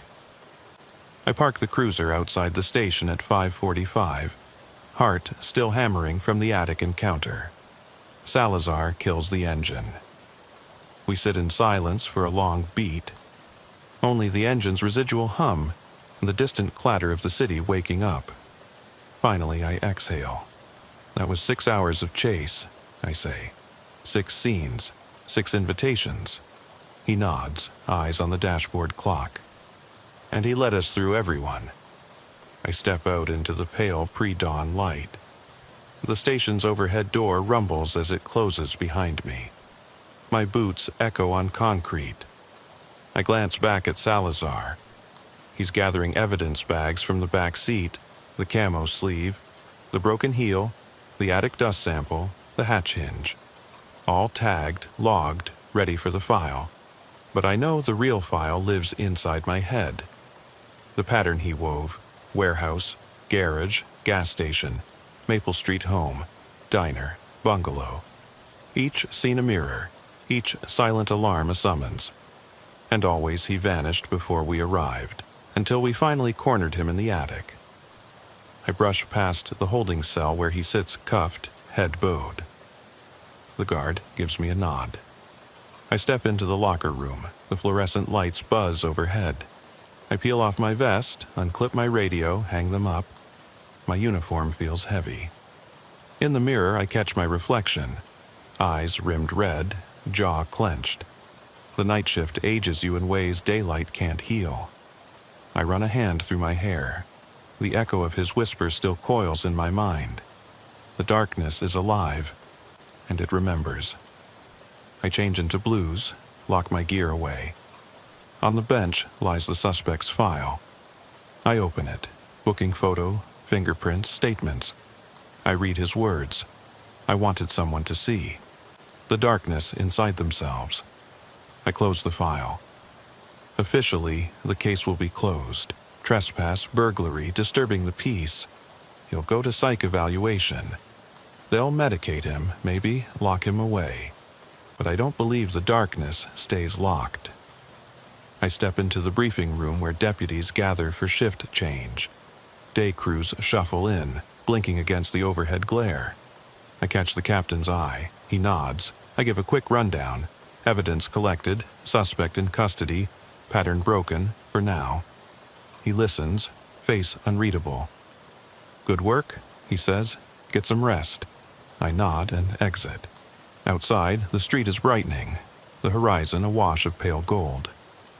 I walk to my cruiser. Salazar slides in beside me, exhausted grin on his face. "Coffee?" he asks. I start the engine. "Make it black." We roll toward the diner on 5th, our ritual end-of-shift stop. The cook greets us with sleepy nods. We sit in the booth under fluorescent warmth, 2 black coffees steaming between us. Salazar sips, sighs. "Think he sleeps soundly?" I stir mine. He thinks he won. He led us where he wanted. He glances at the door. "Do you?" I look at the empty seat across from me. The early patrons trickle in. Mail carriers, truck drivers, the first shift of the world. They look at us like we're ghosts. I take a slow sip, bitter warmth. "I don't know," I admit. "But I know we saw what he wanted us to see. The dark corners of this town, and maybe the dark corners of ourselves."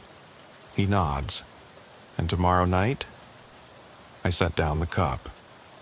The rim clinks. Outside the window, headlights carve the street. "Tomorrow night," I say, voice low, "we go back out.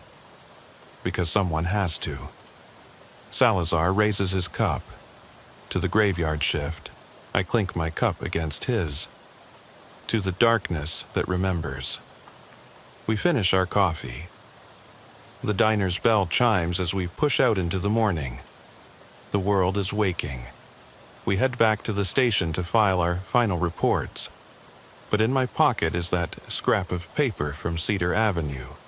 "Thank you for coming back." I fold it carefully and slide it into my notebook. Some things don't belong in evidence lockers. They belong in reminders. I glance at the rearview mirror. The suspect's cruiser sits empty now. He's been moved to intake. The seatbelt hangs slack.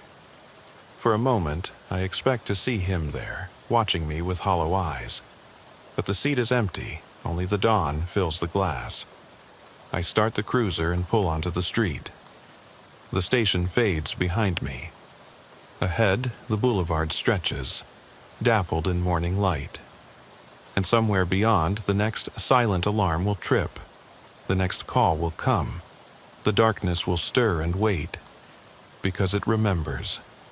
And so do we. I kill the engine and sit for a long moment in the hush that follows. The cruiser's idling lights throwing pale rectangles onto the cracked asphalt. My breath fogs the window as I lean forward, elbows on the steering wheel, listening to the radio's quiet static. It's 2:02 a.m., and the world beyond this lone streetlight is nothing but darkness.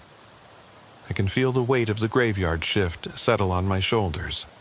Every creak of the chassis, every distant rumble of tires on gravel feels amplified in the night. I was dispatched here 20 minutes ago for a suspicious vehicle call. A neighbor reported an unmarked sedan parked halfway onto the curb outside an abandoned strip mall. The windows were tinted so dark I couldn't see inside at first. No plates, no lights, just a silhouette hunched behind the wheel. I thought I'd find a teenager trying to nap in peace, or some runaway using it as a makeshift shelter. Instead, I found that silence can be heavier than any sound. I step out into the chill. The air tastes of oil and distant rain. Storms passed through hours ago, but the puddles cling to the potholes like tarnished mirrors. My boots crunch on the scattered gravel. I'd taken this same walk a dozen times on this beat, but tonight every shard of broken glass, every jagged edge of concrete feels freshly sinister. The strip mall's windows gape like empty eye sockets, doors chained and padlocked. A faded sign swings in the slight breeze, squeaking a hollow warning. No trespassing. I circle the sedan, hand on my service pistol. No movement. The tint is so dark that the interior is pure shadow. But then I catch something. A thin plume of vapor drifting from the passenger side mirror, like breath in the cold. My pulse jumps. I crouch, press my flashlight against the glass. The beam shards across the interior. A dashboard radio, a half-empty coffee cup, and on the passenger seat. A child's sneaker, bright pink, scuffed at the toe. My radio crackles. Unit 12, back up on scene? My voice sounds steadier than I feel. The dispatcher responds with a sleepy, "Copy that," and I realize how alone I am. I tap on the window. "Police, let me see your hands." No answer. I rap louder. The sneaker shifts. My heart hammers. I pry the door handle. It's unlocked. The door swings open with a groan. Inside, the scent of perfume and oil mingles with something sour. Fear, maybe, or sweat. I shine the light across the back seat. Empty. Then I spot the floorboard. Muddy footprint. Small, like a child's. They lead away from the seat and vanish under a dark blanket of debris on the passenger floor. I step back out, radio pressed to my ear. I found signs someone was here. Footprints, a sneaker. ETA 2 minutes, comes the reply. I wish they were already here. I sweep the light toward the mall entrance. In the reflection of the shattered glass, I think I see movement. Just a flicker, a figure ducking behind a column. I grip my flashlight tighter, chest constricting. I advance toward the entrance, every muscle coiled. The neon exit sign buzzes overhead, casting sickly green light. The air inside is colder, thick with dust motes that drift like lazy ghosts. My footsteps echo. I call out, "Police! Anyone in here?" My voice sounds absurdly loud. The mall answers with silence. Then the distant click of heels on tile. I freeze. The sound comes again, rhythmic, deliberate, moving deeper into the darkness. I follow, beam cutting through black. Stores long shuttered. Mannequins with blank faces stare as I pass. In one window, the reflection of my own face startles me. Pale, drawn, eyes wide. I swallow. The footsteps stop. I step into a corridor. At the far end, a door cracked open, light spilling from beneath. I approach. The door leads to a back office. Old desks, filing cabinets rusted at the edges. On one desk, scribbled in dust, "Help me." Letters uneven, frantic. Beneath, muddy handprints mar the wood. My gut twists. I lift my eyes to the ceiling, where a single fluorescent tube flickers, buzzing like a hornet. Then it dies, and the room plunges into darkness. I fumble for my radio. I need lights. Power's out in the building. "Working it," the dispatcher replies.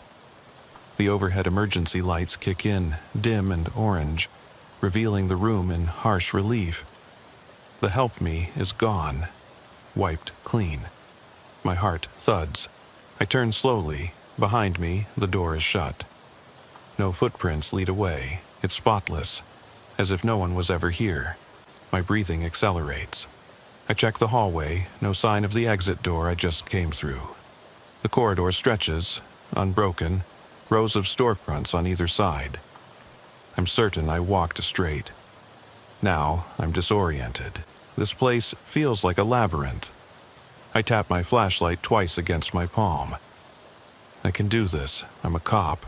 I find doors. I find answers. I step forward. Every step echoes. Then I hear it, soft sobbing like a child's from somewhere ahead. My radio crackles with static. The sobbing stops. I sweep the beam left and right. Nothing. Then, in the beam's periphery, a flash of pink, the same shade as the sneaker. I lunge toward it, but the light hits empty air.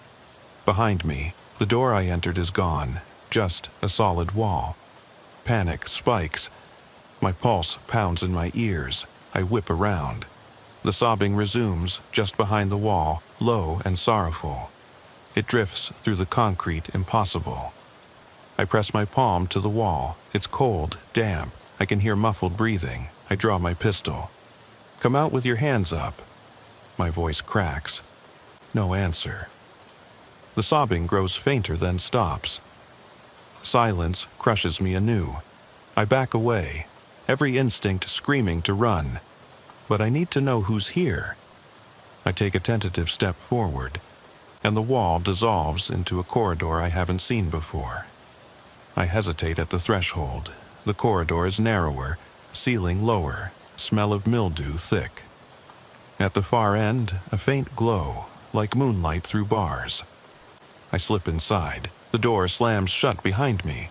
I spin, flashlight beam dancing wildly, pistol raised. The sobbing echoes once more, then a whisper, "Help me." My throat goes dry. I step toward the light. The corridor ends at a service gate. Chain-link fence padlocked. Beyond it, I see the sedan silhouette under the streetlight. Relief and dread wash through me. I'm so close. I test the fence, sturdy. I reach for my radio. It dies, no signal. I jam the button. Nothing. I glance back. The corridor has stretched. The fence is farther than before. My reflection in the mesh looks gaunt, frightened. I yank on the gate. It won't budge. Behind me, the whisper comes again, urgent. "Please." I spin, heart in my throat. The corridor's empty, yet I know something is there. I step back to the fence, and the mesh ripples, as if something brushed against it from the other side. My flashlight flickers, then goes out. Darkness. Silence. Except for my own ragged breathing. I fumble for the light switch on my belt. The glow returns. Footprints, small, muddy, led away from the fence back into the corridor. I swallow and step forward, each footfall sounding like a gunshot in the void. As I follow, I realize I haven't heard the radio in minutes. No backup is coming until I exit. Whatever's here, it's playing by its own rules, and I'm trapped inside its maze. A door looms ahead, half open. Pale light seeps through. I push it and find myself back at the cruiser, engine still idling, world exactly as I left it. The sneaker lies on the hood, and the mall behind me is nothing but boarded storefronts. No corridor, no fence, no whisper. I lean on the horn. The echo rolls across the empty asphalt. There's no answer. My radio crackles once. Static, and then silence. I know I should call this in. I know I should get backup. But part of me wonders if I want to know what's really out there, waiting. I slide from the driver's seat, every muscle trembling as I plant my feet on the asphalt. The sneaker on the hood gleams unnaturally in the pale beam of the streetlight. Its laces untied, mud dried into the fabric. I hesitate, hand hovering over the door handle, mind reeling from the impossible loop I just walked through. The strip mall behind me is silent, lifeless, as though the world never shifted beneath my boots. But I know it did. My backup is still 10 minutes out. I can't stay here, not with whatever toyed with me in that corridor. I snatch the sneaker, tuck it into my jacket, and circle the cruiser. The passenger door swings open without complaint. I climb in, slam the door, and lock it. I need to think. The engine hums. I glance at the clock. 2:27 a.m. 7 minutes have passed since I first stepped onto this lot. In my gut, it feels like hours. I flip on the overhead lights. Red and blue paint the empty asphalt in harsh staccato bursts. I reach for the radio. Unit 12 to dispatch. Situation update. Static. Dispatch, do you copy? Nothing but hiss. I slam the radio mic down. The console screen blinks. NOSIGNAL. My patrol car, my lifeline, has gone dark. Heart pounding, I pop the trunk. The latch clicks open, revealing standard gear. Traffic cones, flares, a first aid kit, my rifle locked in its mount. I grab the rifle, chamber around, and close the trunk. I step into the washed-out glow of the headlights. The mall's facade gapes like a wound. I force myself forward, rifle at ready, each footstep swallowed by the night. The front doors are still chained, but the padlock dangles open. I didn't leave it that way. Inside, the fluorescent bulbs are dead. The only light is the weak glow spilling from the broken exit sign over the back door. I lift my rifle's flashlight attachment. The beam cuts a swath through the gloom, illuminating floating dust motes like tiny specters. I move down the main corridor. Every storefront is shuttered, glass splintered. The air is stale, every breath tasting of rust and rot. I follow the same path I took before, or at least I think it's the same. The corridor splits ahead. To the left, the tile is cracked, debris piled high. To the right, the floor is cleaner, footprints fresh in the grime. I choose right, tracking the prints. They lead to the office door, only now the dust message is different. Scrawled in hurried strokes, "Don't trust the light." Underneath, a child-sized handprint, smeared and dark. My pulse ratchets higher. I press my palm to the wood. It vibrates faintly like a pulse. A whisper skitters down the corridor behind me. "Help me." I spin, rifle raised. The hall is empty, the exit sign flickering. The whisper comes again, closer. "Please." I step back, boot heels clacking on tile. The words echo off the walls. Then a sound like a child giggling, soft, hollow, and utterly wrong. It bounces from every direction at once. I whirl, shining the beam into every storefront. The mannequins stare blankly. Then, in one window, I glimpse movement. A small shape darting out of sight. I break into a run, rifle held tight. The corridor stretches impossibly long before me. At the end, a door stands slightly ajar, pale light pooling on the floor beyond. I fling it open and stumble into a maintenance closet. Shelves of cleaning supplies, mops, buckets. The light is harsh, white, fluorescent. The door slams shut behind me. I whirl, shoulder ramming against wood. It doesn't budge. My flashlight flickers. I press the switch on my belt. Steady glow returns. I'm alone in the closet, rifle trembling in my hands.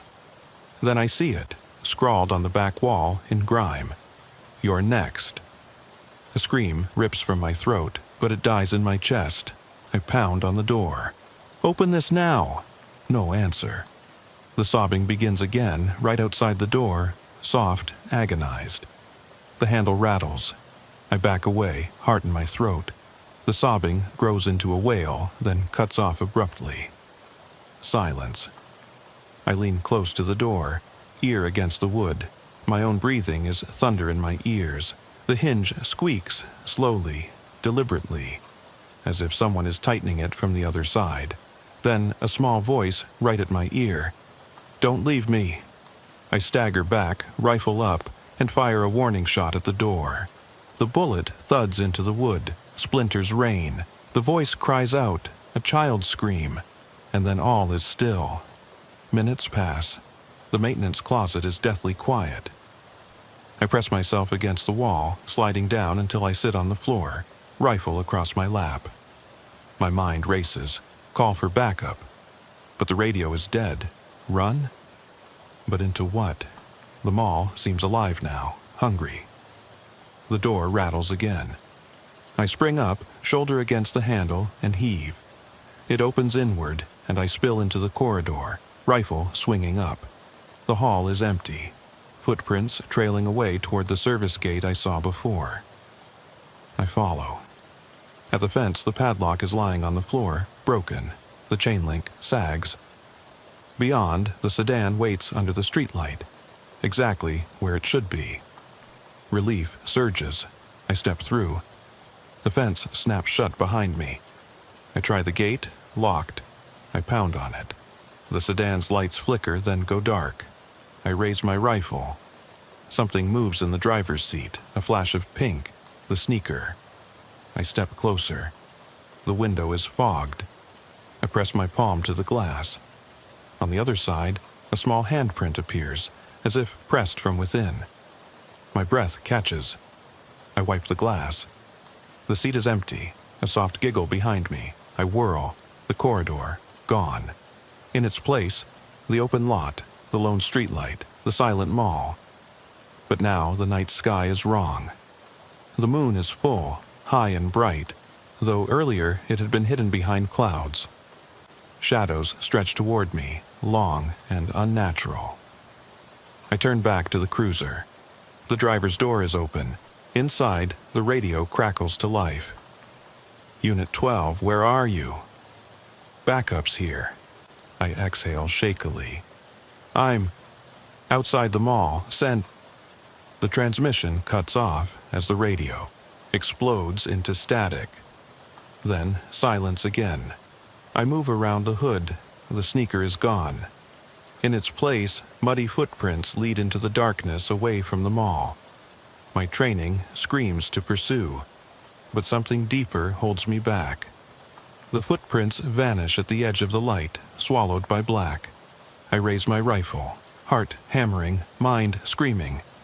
I take a step forward, and the world tilts. The streetlight flickers out. Darkness. And then a whisper in my ear, "You came back." I spin. No one. I sprint to the cruiser, slam inside, lock the doors. The engine roars to life. I peel out, tires spitting gravel. As I pass the mall, I glance in the rearview mirror. In the windshield's reflection, a small figure stands in the doorway, watching. I don't stop until the station lights come into view. I burst inside, rifle raised, voice raw. Lock it down. Nobody goes near that mall again. They stare at me, wide-eyed. I point back the way I came. There's something in there, something that doesn't belong, and it almost got me. They nod, urgency flaring. Radios crackle, boots pound, floodlights swing onto the lot. But when I look back, the mall is quiet, ordinary, as if nothing happened. Yet I know better. Tonight, the graveyard shift claimed another soul, and I'm not sure I escaped. I press my shoulder into the cruiser's door and force myself to step back toward the mall, even though every instinct screams to flee. The floodlights we summoned carve the lot into stark pools of white, but the building's facade remains a yawning black maw. My boots crunch on gravel as I advance, rifle raised, flanked by 2 backup officers. Their flashlights slice through the dark. Every beam shakes slightly, betraying their nerves. We fan out. I lead, heart hammering so loud I can't hear anything else. The mall's front doors stand chained. Padlock snapped, just as I left it. Officer Ramirez crouches beside me. "You sure about this, boss?" she whispers. I nod. Stay close. Inside, the air is colder. The emergency lights we triggered earlier hum weakly, casting long, jittering shadows. The corridor seems longer now, storefronts stretching into darkness. Footprints, my footprints, crisscross the tile, mingled with smaller prints. They vanish near the office door. I motion Ramirez forward. She sweeps her light across the door. The "Help Me" message has reappeared, scrawled in fresh dust. Underneath, new letters. "Don't leave." Ramirez swallows. That wasn't here before. I press my palm to the door. The wood is warm, odd in this chill. "We clear?" I ask. She nods, flashlight trembling. I kick the door open. The office is empty. The emergency light flickers. Filing cabinets stand open, papers strewn. On the floor, footprints lead into a back wall, where no door existed. I step closer. The wall ripples like oil on water. Ramirez gasps. I push through. We tumble into the narrow corridor, part 3 of this nightmare. The gate is gone. In its place, an endless hallway of cracked concrete and rusted pipes. The air reeks of mildew. My radio is dead. Ramirez's light flickers out. She curses, shakes it, beam returns. Behind us, the entry point has vanished, replaced by solid wall.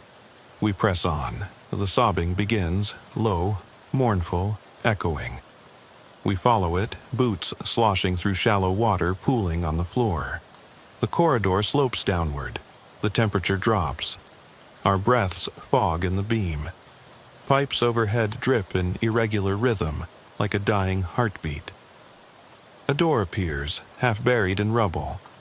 I shove it open, revealing a child-sized jacket hanging on a hook, the same pink hue as the sneaker. Ramirez shines her light on it. No child, but their clothes? Her voice trembles. I nod, heart in my throat.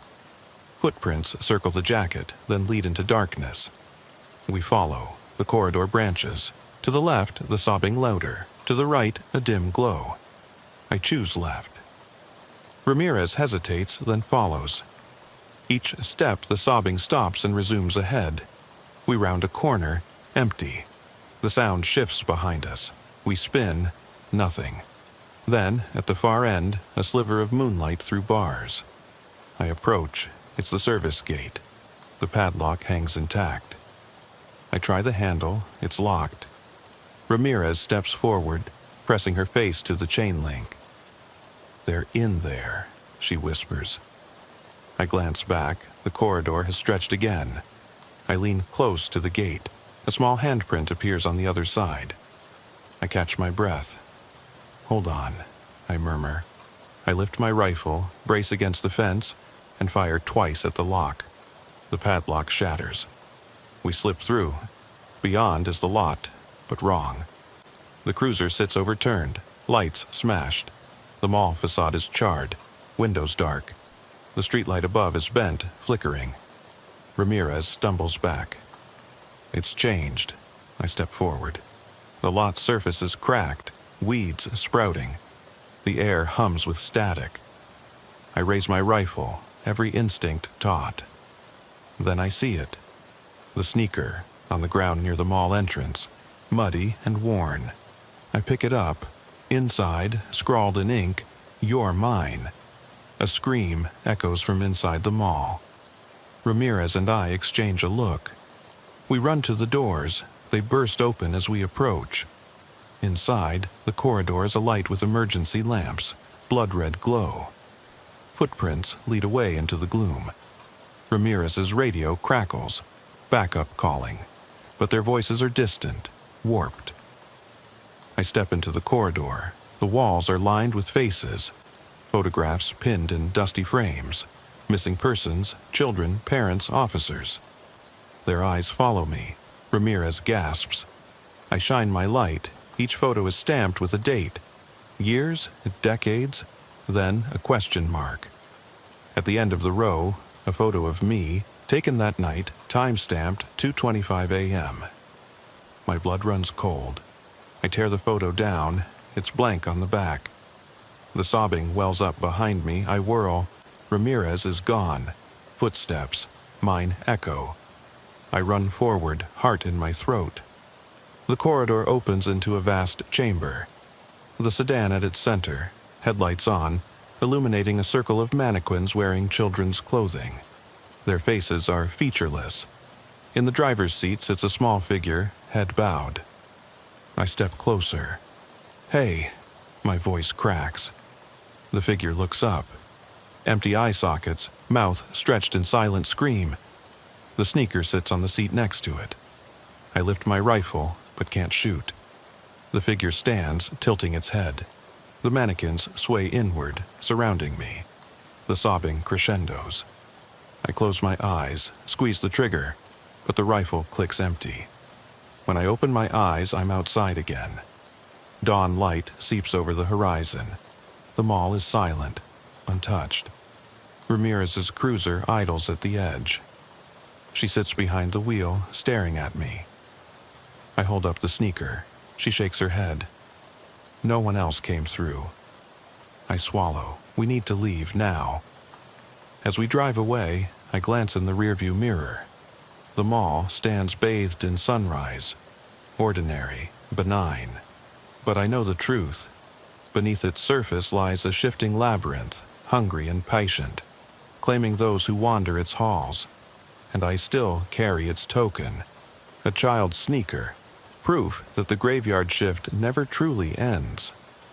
I don't remember climbing out of the cruiser, but I'm standing in the lot again, rifle slack in my hands, dawn's pale light washing the asphalt in gray. Ramirez sits inside her car, door open, staring at the mall as if she expects it to leap to life. I tuck the sneaker into my pocket, its muddy fabric cold against my palm. Behind me, the mall's front door is grown open. The chains lie shattered on the ground. I exchange a look with Ramirez. She nods once and we step forward together. Inside, the emergency lights have snapped back to normal white. The corridor is clean. No debris, no footprints, no photographs on the walls. It's as if nothing happened, but my senses scream otherwise. We move cautiously. My rifle's flashlight dances across the tile. Stores stand empty, mannequins intact. I pause at the office door. Ramirez holds back. I press my palm to the wood. It's smooth, unmarked. No, help me. No, don't trust the light. I push it open. The office is deserted, filing cabinets closed, dust undisturbed. I shine my light into every corner. Nothing. Ramirez steps in behind me. She runs a hand along the desk. It's all gone. I step back into the corridor. The far end stretches into brightness, sunlight pouring through the exit. Relief surges. I start toward it. Ramirez at my side. Footsteps echo behind us. We whirl, but the corridor is empty. The exit glows. We move faster. The doors are within reach, then the lights flicker and die. Darkness swallows us. Ramirez's gasp echoes. I slam into her, rifle raised. The world is silent, but for our breathing.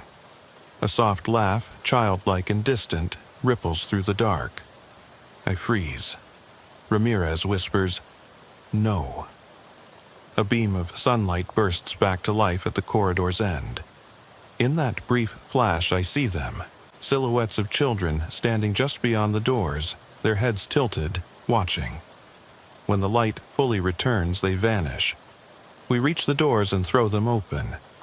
Outside, the lot bakes in morning sun. No sign of the children.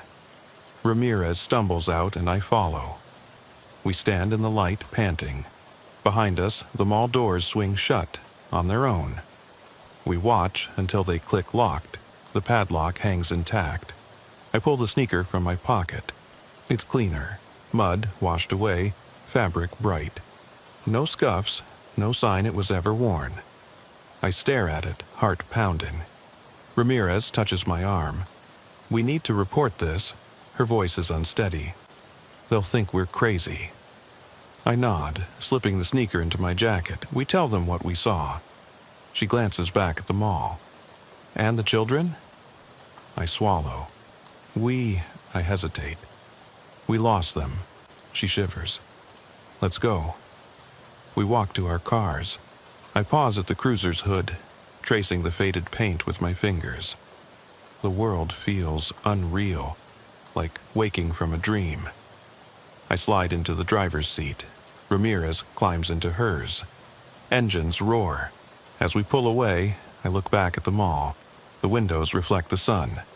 No darkness remains. Yet, I can still hear the echo of laughter in my mind.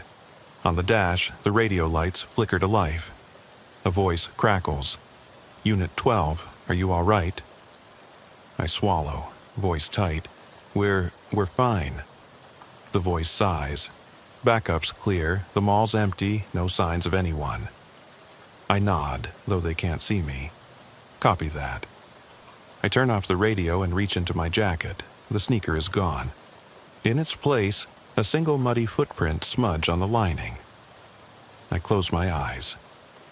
The graveyard shift is over, but its mark remains. I step out of the cruiser into the pale light of early morning, the chill still clinging to the asphalt. Ramirez's car idles behind me, engine ticking as it cools. We both know this is the final walk. Whatever waits inside must be faced before the sun fully rises. I sling my rifle over my shoulder and approach the mall doors. The padlock hangs intact, the chains swaying gently as if beckoning. We exchange one last look. No words. Then I push the doors open. They swing wide on silent hinges. Inside, the corridor is empty. Sterile white light, spotless tile. Every storefront shuttered as if brand new. The world we've traversed, the twisting halls, the whispers, the mannequins, seems erased. But I feel it behind my eyes, a pressure, a presence. We move in tandem, boots echoing. Ramirez checks each store. I scan the ceiling, the walls. Nothing. At the far end, the exit glows. We hurry toward it. Suddenly, the lights flicker, and the corridor stretches out, impossibly long. The exit sign recedes into the distance. Ramirez stumbles. I catch her arm. A child's laugh reverberates, bouncing off unseen walls. It's close, inside our heads. Ramirez's flashlight beam wobbles, then settles on the floor. Footprints. Small, muddy, identical to the ones we followed before. They lead away from the exit, deeper into darkness. She steps back. We don't have to. I shake my head. We do. We follow. The air grows colder. Our breath mist. The walls narrow. The footsteps end at a service door. Unmarked, metal, half ajar. I shove it open. On the other side is the back room of the strip mall's maintenance area. The overhead bulb flickers weakly. Mops lean in corners. Cleaning supplies line shelves.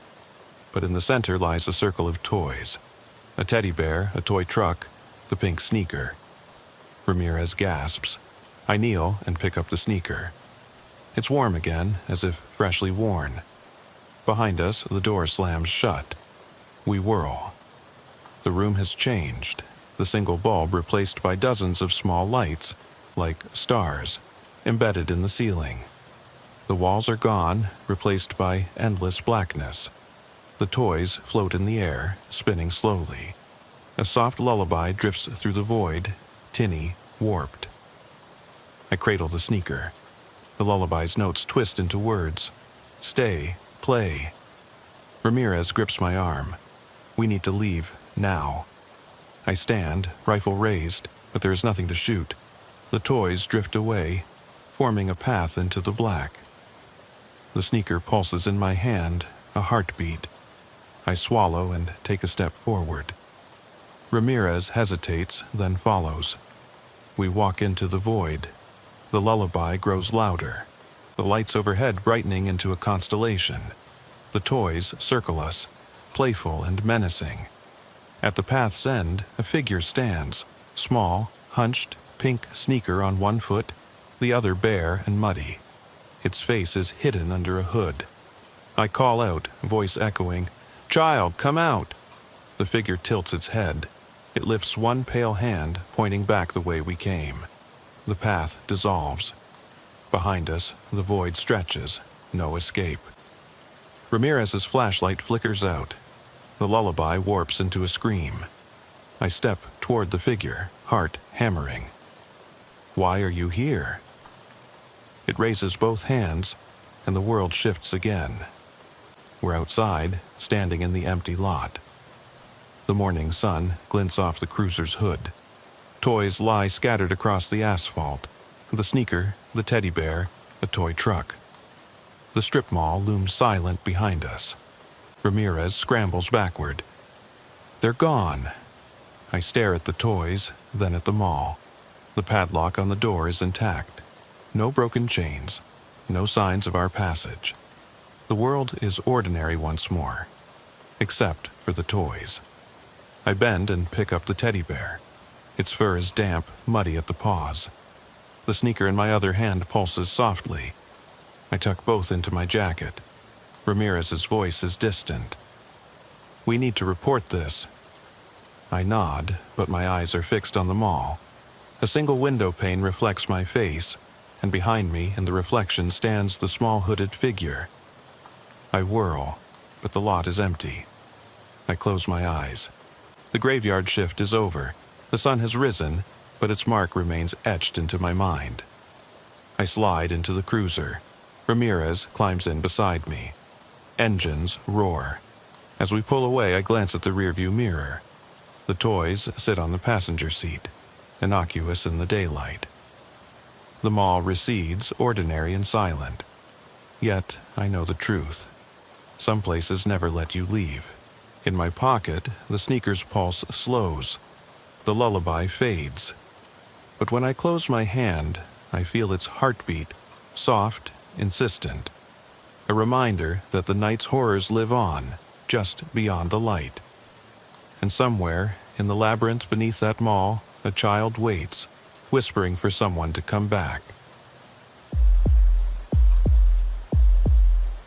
I turn off the radio before it can broadcast another report. There's no point in getting anyone else involved in this before I know what I'm dealing with. The light from the dashboard casts pale rectangles on my uniform.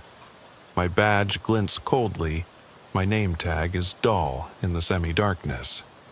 It's 2:13 a.m., the middle of the night shift, and I've already spent nearly 3 hours with empty streets, locked storefronts, and the hollow echo of my own boots on the cracked asphalt.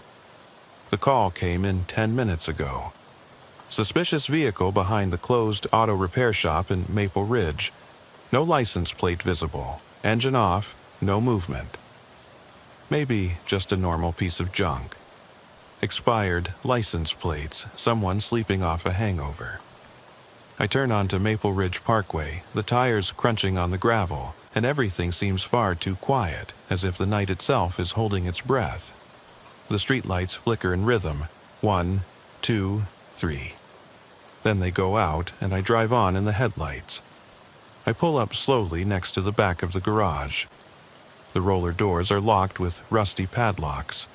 Years ago, someone spray-painted "No Trespassing" on them and moved on. The sedan is under a dimly flickering lamp. Flat tires, peeling blue paint, dark interior. I turn on the interior lights, nothing but torn upholstery and a few dead leaves on the floor. No keys in the ignition, no signs of life. I get out, the door squeaking in protest, and the cold air hits my face. The November chill carries the faint smell of oil and mold. The beam of my flashlight pierces the darkness and illuminates the rear window. Fingerprints stretch across the glass, fresh. I crouch down and run a gloved finger over a smudge, sandy, damp. Someone has been leaning against it recently. My heart beats faster. I shine the beam of light across the parking lot. Shadows gather in the corners, and behind the chain-link fence the trees stand like silent guardians. I report in, Unit 12 on site. Suspicious vehicle secured. Wait. I see fresh tracks on the bumper. Possible unauthorized entry. Headquarters confirms. Reinforcements will be there in 5 minutes. Enough time. I walk to the driver's door. It's unlocked. I hesitate. According to protocol, I'm supposed to secure the crime scene and wait for backup. But I've been on duty alone for hours, and I want answers. I open the door. The upholstery is damp, and on the floor lies a half-empty, overturned coffee cup, its contents scattered like dark confetti. Gravel under the passenger seat. Small stones, fresh. I lean forward and breathe in. Stale smoke, damp fabric, something metallic that I can't identify. Then I see it. On the driver's sun visor, scrawled in shaky smudged letters, the words, "Not safe." My breath catches. I look at the lamp, which flickers and goes out, plunging me into complete darkness. I could swear that the air is getting heavier and pressing down on me. I turn off my flashlight and click on the light on my gun. The beam of light shoots across the parking lot and stops at the passenger door, where muddy handprints run down the door as if someone had pressed their palm there and watched. My pulse races. I walk back, my heart pounding in my throat, and quietly close the door. I call Rivera. "Are you still awake?" His voice cracks. "I'm here. What do you have?" I don't mention the writing. I just say, "Abandoned vehicle, no license plate, possible vandalism, code 2. He sighs with relief. I'm on my way. I lean against the hood with my arms crossed and listen to the hum of the engine and the distant rumble of highway traffic. Every day, normal. 2 minutes later, Rivera's patrol car pulls up. He parks precisely, turns off the engine, and gets out with a flashlight in his hand. He's been with the police for 6 years and remains calm even under pressure. He nods toward the sedan. "Looks clean," he says. "Should we tow it?" I point to the writing. He shines his flashlight on it. "My God," he crouches down. "Are you sure that wasn't there before?" "Fresh," I say. "I would have noticed." He stands up and rubs his gloved fingertips together. "All right, stay in the parking lot with your lights on. I'll check the license plate while we tow the car." He goes to his patrol car, radios dispatch, and arranges for a tow truck. I remain alert, watching for shadows and listening for the slightest sound. The silence feels wrong, too perfect. As we wait, I think about the stories. Police officers who find empty cars on lonely highways, locked from the inside, with warm engines and no sign of the driver. Children who challenge each other to break into abandoned buildings, only to flee in fear. But this is just another rust bucket, right? I glance at the camera mounted on my dashboard. It records everything, useful for the courts, useful for the ghosts I've created for myself. I tap the lens. If anything happens, it will see it. The tow truck arrives, a large truck with flashing yellow lights.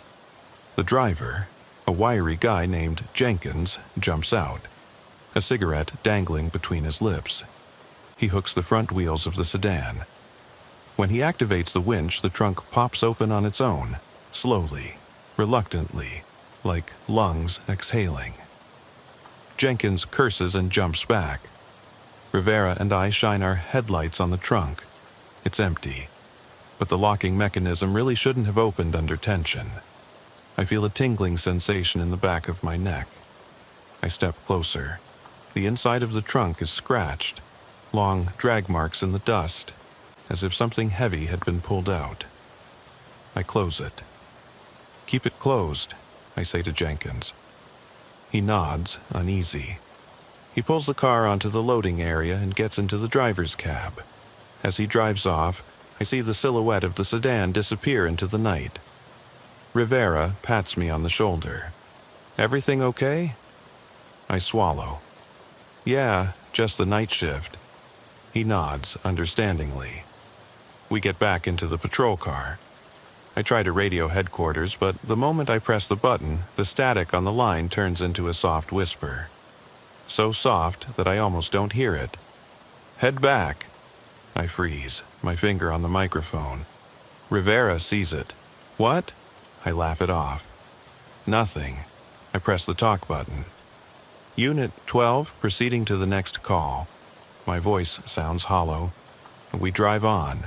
The street ahead is empty, the shop fronts are dark, the windows reflecting our headlights like watchful eyes. We pass a closed supermarket whose neon sign flashes "out of gas" in flickering red. Inside, the shelves are empty. I imagine someone watching us, breathing. Rivera nudges me. "Want to grab a coffee at Charlie's on 5th?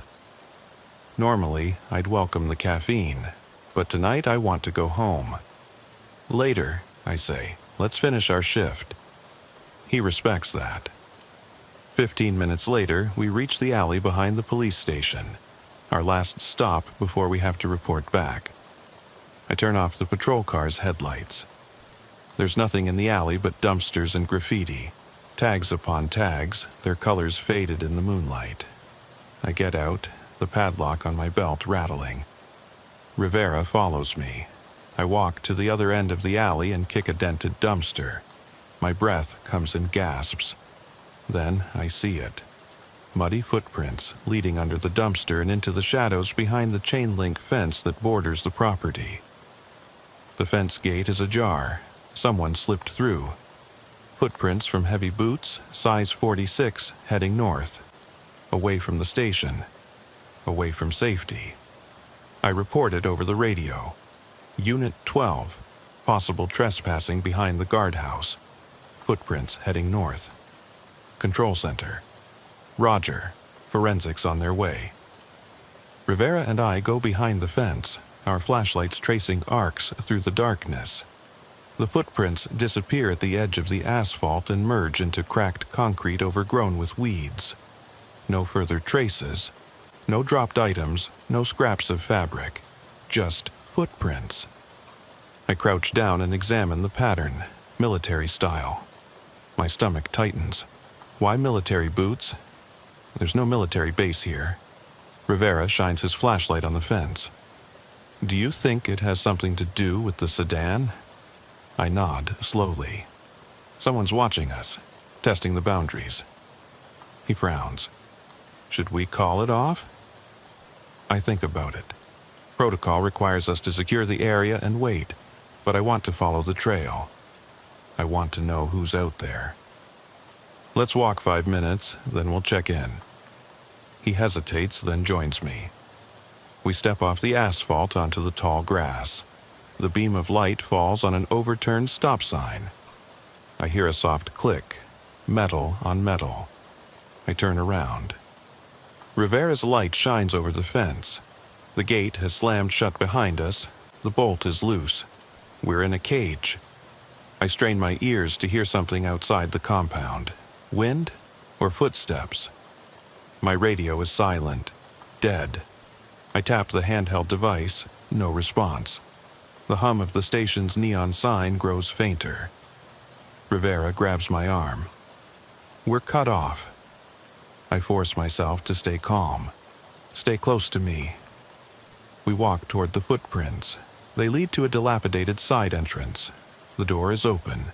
Flakes of rust fall from the beam of light. I push it open. The hinges squeak. It's even darker inside than outside. My breath catches in my throat. The air smells of decay and machine oil. I slip inside, Rivera close behind me. Our flashlights shine on a desk strewn with papers and an overturned chair. Scribbled on the desk in the same dirty handwriting are the words, "Trust no one." Rivera turns pale. "Holy," he begins, but then stops himself. I take a photo with my cell phone and mark it. Evidence. But my hand is shaking. A faint noise echoes deeper into the building. We rush to the source of the sound. The hallway is empty. Doors on both sides, heavy breathing coming from the walls. I continue on. Rivera shines his flashlight on a door marked "Employees Only." The handle turns slowly and squeaks. I draw my gun. "Police, come out." Silence. The door swings open, revealing a staircase. Darkness. My light falls on something on the top step. A single muddy boot print, just like the ones outside. I swallow. Rivera's breath catches. We look at each other. Protocol. Call for backup. Get out of here. But the stairwell seems to beckoning us. I look at my watch. 3:02 a.m. The shift ends in 58 minutes. If we stay, there's real danger. If we leave, someone will get away. I step onto the first step. The wood creaks. Rivera follows me. The beam of light below us falls on a spot on the wall, a handprint that runs down like a wound. I hesitate, then continue, each step echoing in my head like a drumbeat. The hallway below us stretches into the darkness. I look left, then right, nothing. Then I see movement. At the other end, a figure darts out from behind a pillar. I flash my light twice. It's gone. My heart is pounding. Rivera stands next to me. We continue together. Halfway down the hallway, the lights above us come on, blindingly white for a second, then go out again. In that flash, I see dozens of muddy footprints on the floor, running toward us from both directions. A chill runs down my spine. I step back. Rivera curses. We are surrounded by footprints in the darkness, and whatever left them is still here. I turn off the light on my gun and point the beam downwards. I whisper, "Back to the stairs." He nods. We retreat step by step, shining our flashlights around us. At the entrance to the stairwell, I turn around and find myself facing an empty space. The railing is gone, torn away. One misstep, and I'll fall 3 meters onto the broken concrete. There's no turning back. I glance at Rivera. Let's keep going. He nods, his voice tense. Go ahead. We step into the deeper darkness, every step echoing, every breath loud. Above us, the distant hum of the station's neon lights sounds like something from another world. My radio remains silent. Behind us, the stairwell wall yawns empty, denying us a retreat. Ahead of us, the corridor stretches into the darkness, and something moves just out of reach of the beam of light. I swallow and keep going.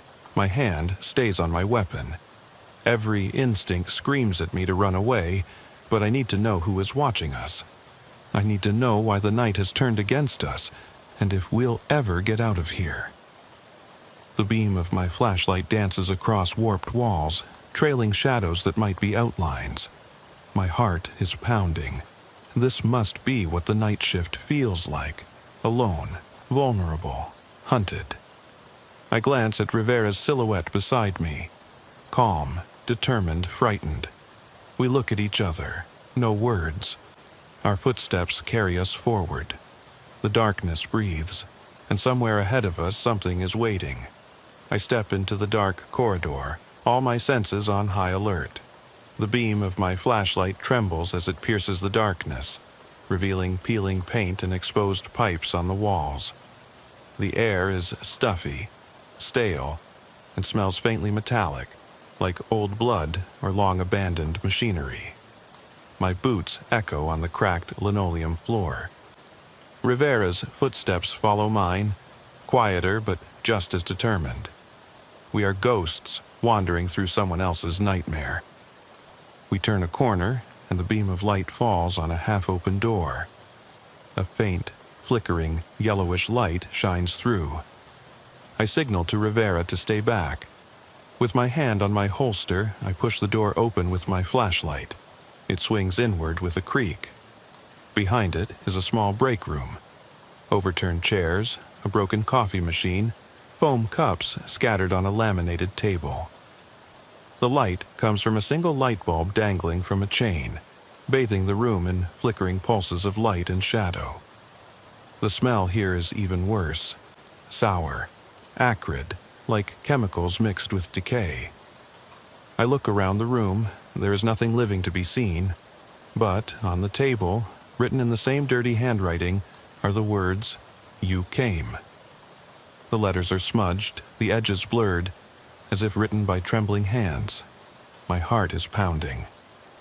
Rivera steps next to me and says in a low voice, "They knew we were coming." I nod and swallow. "This is personal." I take a photo. Forensics will have a field day. But there's no time for paperwork. I shine my flashlight on the back wall, where an access panel is open and cables are exposed. Footprints lead into a narrow maintenance tunnel below. The tunnel slopes downward, and the light from above disappears. I glance at Rivera. He exhales slowly. "After you." I gather all my courage. This is no normal assignment, but I can't just walk away. I step into the tunnel. The concrete walls close in. The beam of my flashlight dances on damp surfaces. Water drips somewhere ahead of me. Each drop echoes like a gunshot. The tunnel floor is slippery. My boots slide on puddles. I follow the footprints, military prints, deep tracks.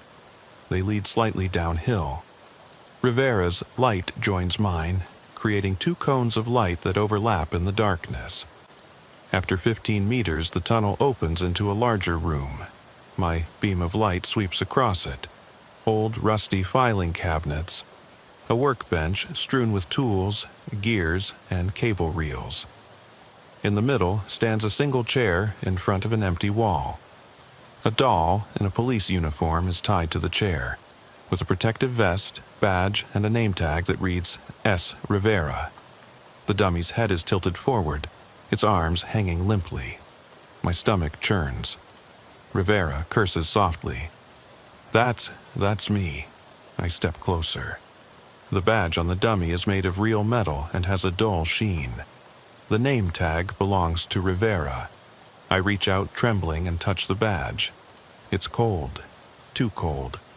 Behind me, Rivera shines his flashlight on the wall. More letters, smeared across the concrete with muddy handprints. Next. The letters are 1.5 meters high and dripping down. My radio crackles unexpectedly, just static, then a whisper. Next. I turn around with my gun drawn, but see nothing. The tunnel behind us is empty.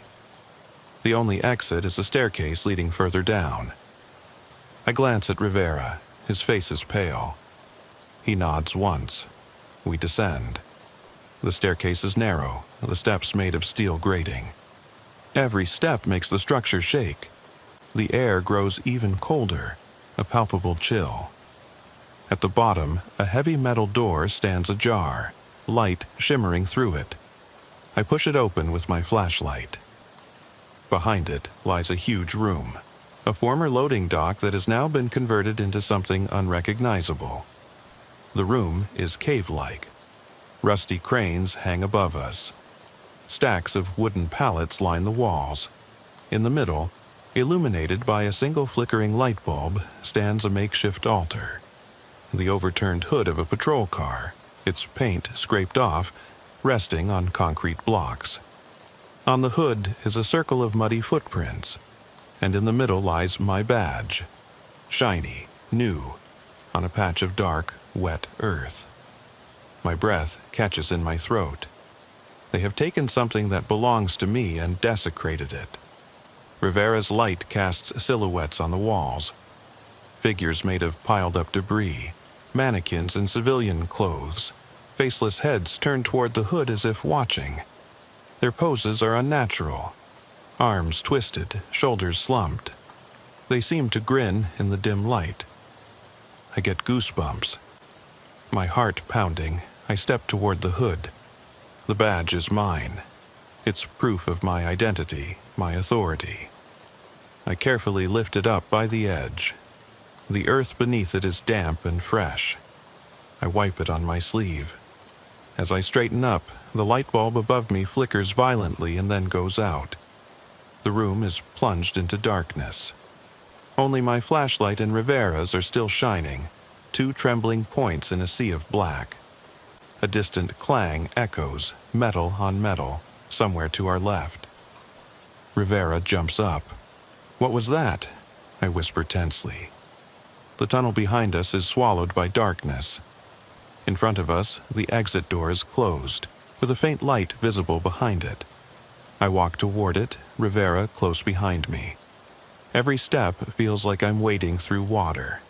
Then, right in front of us, the light at the exit comes on at full brightness, blindingly white, and I see them.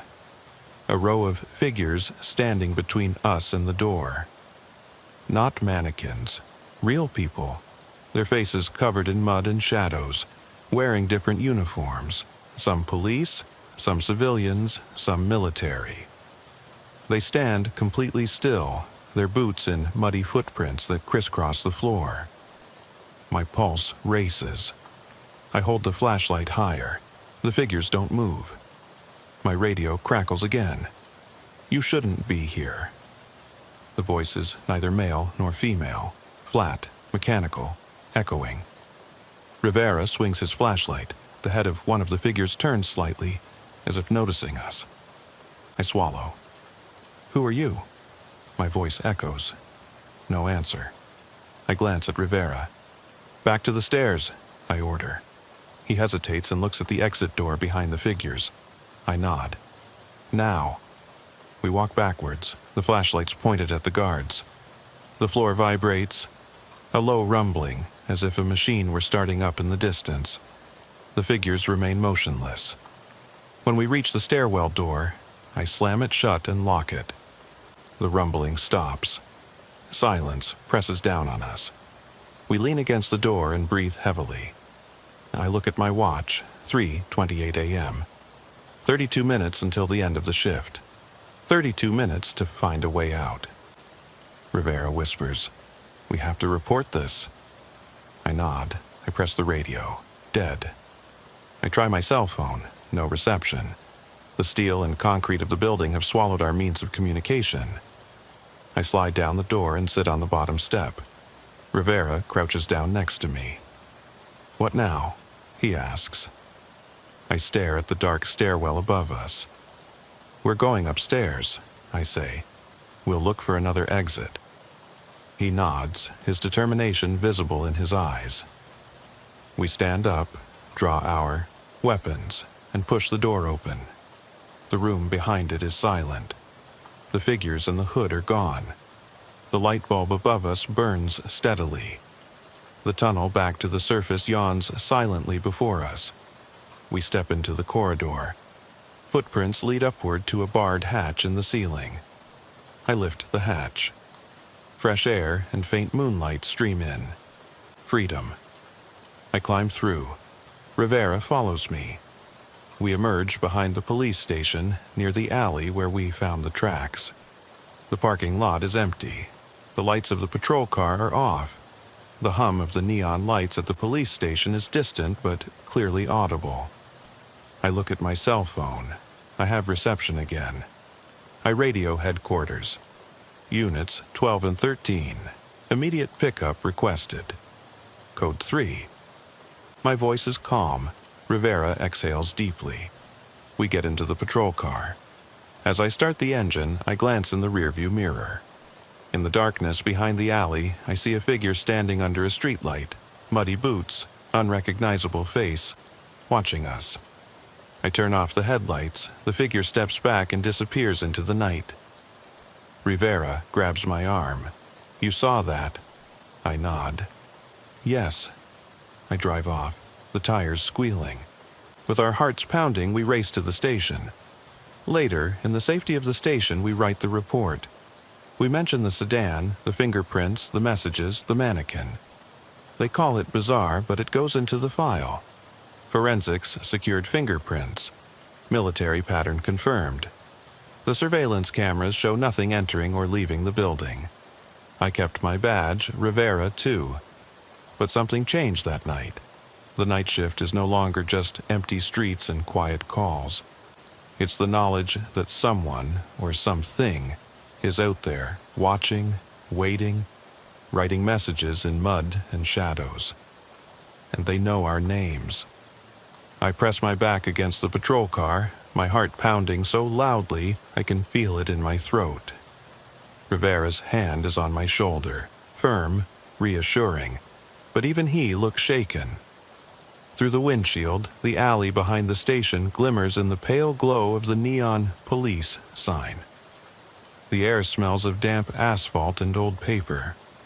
Our headlights cast two cone-shaped beams of light into the darkness, but outside their reach, shadows writhe as if they were alive. "Stay alert," I whisper. Rivera nods and checks his magazine. We get out of the patrol car, our boots crunching on the gravel. The gate we came through has disappeared, locked tight, secured with a padlock from the other side. The fence stands intact, mocking us. I flinch. Footprints lead away from the gate, across the parking lot toward the dumpsters. Fresh, deep prints. Size 46 again, military boots. Whoever did this wanted us to follow them. We move in, a lockstep, flashlights held low. The dumpsters tower like monoliths. I shine my light under the first one. Empty. Under the second.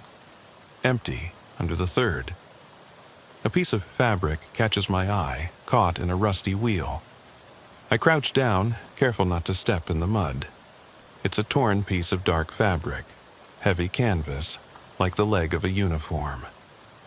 I immediately put it in a plastic bag from my pocket. Rivera mutters, "Good eye."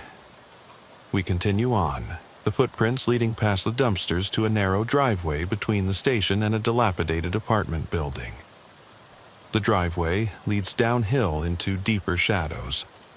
The air grows colder, sharper. My breath is white. At the other end, I see movement. A flickering reflection, like a cell phone lighting up. Then it's gone again.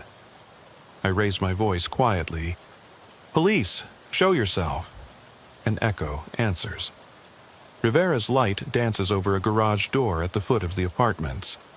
It is dented, the padlock broken. The footprints disappear into a narrow gap below.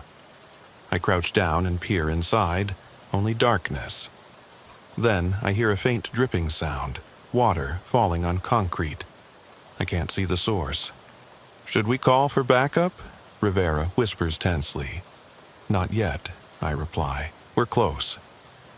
I pull out my cell phone and look at the clock. 3:52 a.m. 8 minutes until the end of my shift. But this isn't about the shift. This is about survival. I slip under the door and crouch down. River follows me. Our flashlights illuminate a small room, an unfinished storage space with moldy concrete walls and scattered boxes. The footprints continue across the floor to a door marked basement. I push it open. The hinges squeak. Behind it is a steep staircase leading down into a dark pit. We exchange glances. Protocol screams retreat, but my curiosity draws me on. I climb down. The walls grow narrower. The air is stuffy and musty, like breathing through wool. The beam of my flashlight flickers over exposed pipes dripping water that collects in puddles on the floor. The footprints are clearly visible here. Otherwise, there are no traces. Rivera's light illuminates old graffiti on the wall. "It's watching you." We reach the floor. The passage branches off to the left and right. The left passage is littered with debris, fallen ceiling panels, broken pipes, impassable. The right passage is clear and disappears into the darkness. I lead us to the right. Foam insulation hangs in tattered strips from the ceiling. the floor slopes slightly down to a grating. The smell becomes more intense, acrid, chemical, like bleach mixed with iron. I shine my flashlight around. Muddy handprints lead along the wall to a heavy metal door. The door is ajar. A faint light shines through. I freeze. That light? Unnatural. I raise the light attached to my weapon and push the door. It swings open, revealing a room filled with filing cabinets and shelves. The pale light comes from a single broken fluorescent tube on the ceiling, which hums. The room is an abandoned evidence room. Rusty cabinets, empty evidence tags lie scattered around. Boxes labeled Case 12-0456 are thrown aside. In the middle, on a folding table, lies a black and white photo. A blurry image of two police officers, Rivera and me, standing in front of our patrol car outside the station. The photo is dated 3 days ago. I swallow. Rivera steps forward and says in a hollow voice, "This can't be." I pick up the photo. My face, uncertain, gaunt, stares back at me from the neon light of the station. Rivera's eyes widen. They staged this. Underneath the photo, someone has scribbled in mud again. "End soon." The screen flickers and goes blank, and we are standing in complete darkness. My radio crackles. Turn back. Then silence. I turn off the light on my gun. The only sound is our breathing and a faint dripping in the distance. We have to get out of here, now. Rivera's tone brooks no argument. I nod and put the photo in my pocket.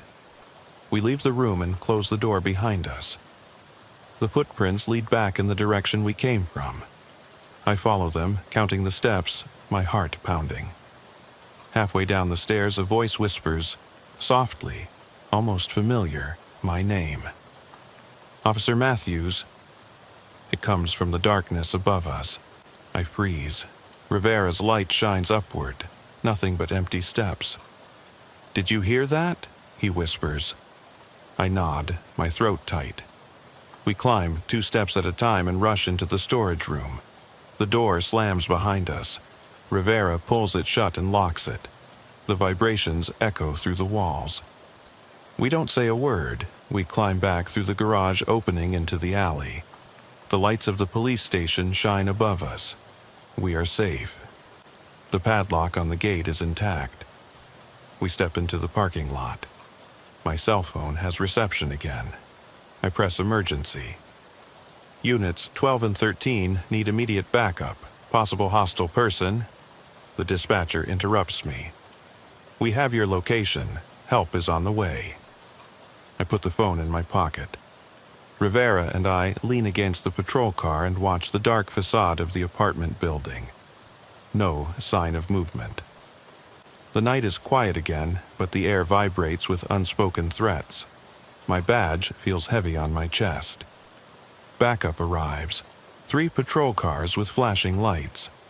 The officers spread out, search the alley, the garage, the basement, find nothing. I give my statement, footprints, photo, messages. They secure the evidence. Everyone is on edge. No one wants to go near the garage again. At 5 a.m., the sun breaks through the cloud cover. Normality returns to the station. Routine reports come over the radio. But Rivera and I know the truth. The events of that night were no accident. Someone planned this, knew our procedures, and manipulated us. The photo is proof of that. The shift is over. We sign off. I step out into the cold dawn. Rivera joins me. "What now?" he asks. I look back at the station. "We'll stay alert," I say, "because they'll be back." He nods. We walk to our cars, our boots crunching on the gravel. 2 police officers, marked, watched, hunted. The night shift is over. The real watch begins now. I sit down in the driver's seat, the doors closing behind me with a hollow click that echoes in the cool dawn. Rivera's patrol car is next to mine, the engines humming like distant thunder. We sit there silently for a moment as the sky changes from deep black to a blue-purple and then to a pale gold. The neon police sign above us glows brightly, a symbol of order against the chaos we have just escaped. I clenched my fingers around the steering wheel and went over every muddy track and every whispered warning in my mind. "Is there anything on the dash cam?" Rivera asks in a low voice. I reach up, take out the SD card, and put it in my pocket. "We'll check it out at headquarters," I say. "But I don't think it's all on there." He nods. The footage was always in the shadows between the images. We get out and walk to the entrance of the station. The other officers give us a wide berth. Their eyes dart to our mud-splattered uniforms, their faces drawn. In the duty room, Captain Green stands with his arms crossed next to the coffee machine. When he sees us, his face contorts. "Report," he says in a cutting voice. I put the photo on the table. The one of us next to the patrol car, taken 3 days ago, and the scrap of fabric. Rivera adds his notes. Footprints in the alley, messages in the mud, the mannequin. Green clenches his jaw. He studies the evidence and then looks up. "We'll file this under unusual," he says. "But I want patrols in this district to be stepped up next week. No Aaliyah runs. You two form a team and stay in constant radio contact." I swallow. Finally, a report. Green turns to the room. "Any questions?" No one says anything. He dismisses the shift and the room empties, leaving only Rivera and me behind. Green's orders hang in the air like a lifeline. Outside, the sun breaks through and dispels the last of the fog. I take a deep breath. The morning smells of coffee and exhaust fumes and something else, maybe relief, or the calm before a new storm. Rivera puts the photo in his pocket. "Are you keeping that?" he asks. I nod. It's the only evidence no one can dispute. He hesitates, then adds, "We should warn the next shift." I frown. "They'll think we're crazy." He shrugs. "Better they're scared than disappear." I agree. We write a short message. "Watch out for unknown persons, muddy footprints, unusual messages. Report everything immediately. Don't investigate anything on your own." The message is sent anonymously, without names, via the network. Just a warning in the noise. In the afternoon, we watch the dashcam footage in the evidence room. The sedan stops, the trunk is opened, and the footprints outside are clearly visible. Then there's a 10-second gap, static. Exactly when the trunk was opened. No sound, no image. The transmission cuts out, then we see ourselves stepping back. Whatever happened during that gap remains a mystery to us. I pause the video at the point before the cut. The light from the lamp, the empty parking lot. My reflection in the glass looks tired and exhausted. I press play noise, then Rivera's silhouette, then black. I turn off the screen. Back on patrol that night, we stick to well-lit areas. 2 pairs of eyes, 2 radios on reception. At every corner we turn, in every alley we pass, I expect to see those muddy boots and that empty stare. But nothing. Just the usual. Joggers, stray cats, buzzing neon signs. At 2:13 a.m., I'm back on Maple Ridge Parkway, the scene of the sedan. The parking lot is empty, the garage doors are locked. The light above flickers, then comes back on. I get out and shine my flashlight on the asphalt. No fingerprints. The ground here has been wiped clean. I look up at the window on the second floor of the abandoned building. In the reflection, I see Rivera's patrol car behind me, headlights dimmed. He gets out and comes over to me. We stand side by side surveying the quiet parking lot. "Do you think they're gone?" he asks. I hesitate. I don't know. Something moves under the gravel, then stops, or someone moves. My skin tingles. Rivera pats me on the back. "We did what we could." I nod. Yeah. We get back into our patrol cars. As the engines start, I take one last look at the garage. Something reflects in the window, and for a split second I think it's an eye staring back at me. The patrol car jerks forward. We drive into the night with our headlights off. The night shift continues, but the worst is behind us. At least we hope so. Because out there, in the dark corners of empty lots and forgotten tunnels, someone is still watching us, waiting for the next move. The basement door slams shut behind us with a metallic bang that echoes in my bones. The beam of my flashlight dances wildly across the corrugated iron walls as Rivera and I stumble into the alley behind the station. The padlocked gate is closed, just as we left it, mocking us with its silent security. My breath pounds in my ears. Every instinct screams at me to run away, back to the fluorescent safety of the guardhouse, but we fought our way here. Now we have to see it through. The alley is deserted. The lids of the dumpsters hang limply. A scrawny, stray cat sneaks into the shadows. I scan the chain-link fence. No footprints lead back inside. Whoever laid this trail wanted us out here chasing ghosts. Rivera crouches down and examines the gravel. They wiped them, he says, tapping the stones with his boot. No traces leading back. I nod. They control the story. Above us, the sky's blood red, the color of dawn. The neon police sign on the station buzzes. We walk toward it, our boots crunching. I almost expect someone to be watching us from the roof, but there's nothing. Just the flickering of the sign and the distant glow of the streetlights. We reach the patrol car. The door closes behind me. The engine idles, sounding like a heartbeat. Rivera slides in next to me. I press the talk button. Central, Unit 12. Situation under control. Request routine pickup. My voice is calm, but my hand is shaking. The dispatcher's calm response seems surreal. We log the call, write up the initial report on the sedan, the fingerprints, and the messages. But I put the photo of us, which is 3 days old, in my pocket. That stays between us. We drive until the end of our shift. Every dark corner promises movement. Every alley seems to breathe. At 6 a.m., we return to roll call. Captain Green eyes us suspiciously. Anything else? He asks. I hold his gaze. No, sir, everything's fine. He nods and dismisses us. Back at the station, it's business as usual. Phones ringing, cops laughing, coffee brewing. But nothing feels normal. The next day, the photo in my pocket feels hotter than fire. I study it under my desk lamp. Our faces, the patrol car, the station sign in the background. The date, May 5th, stares back at me.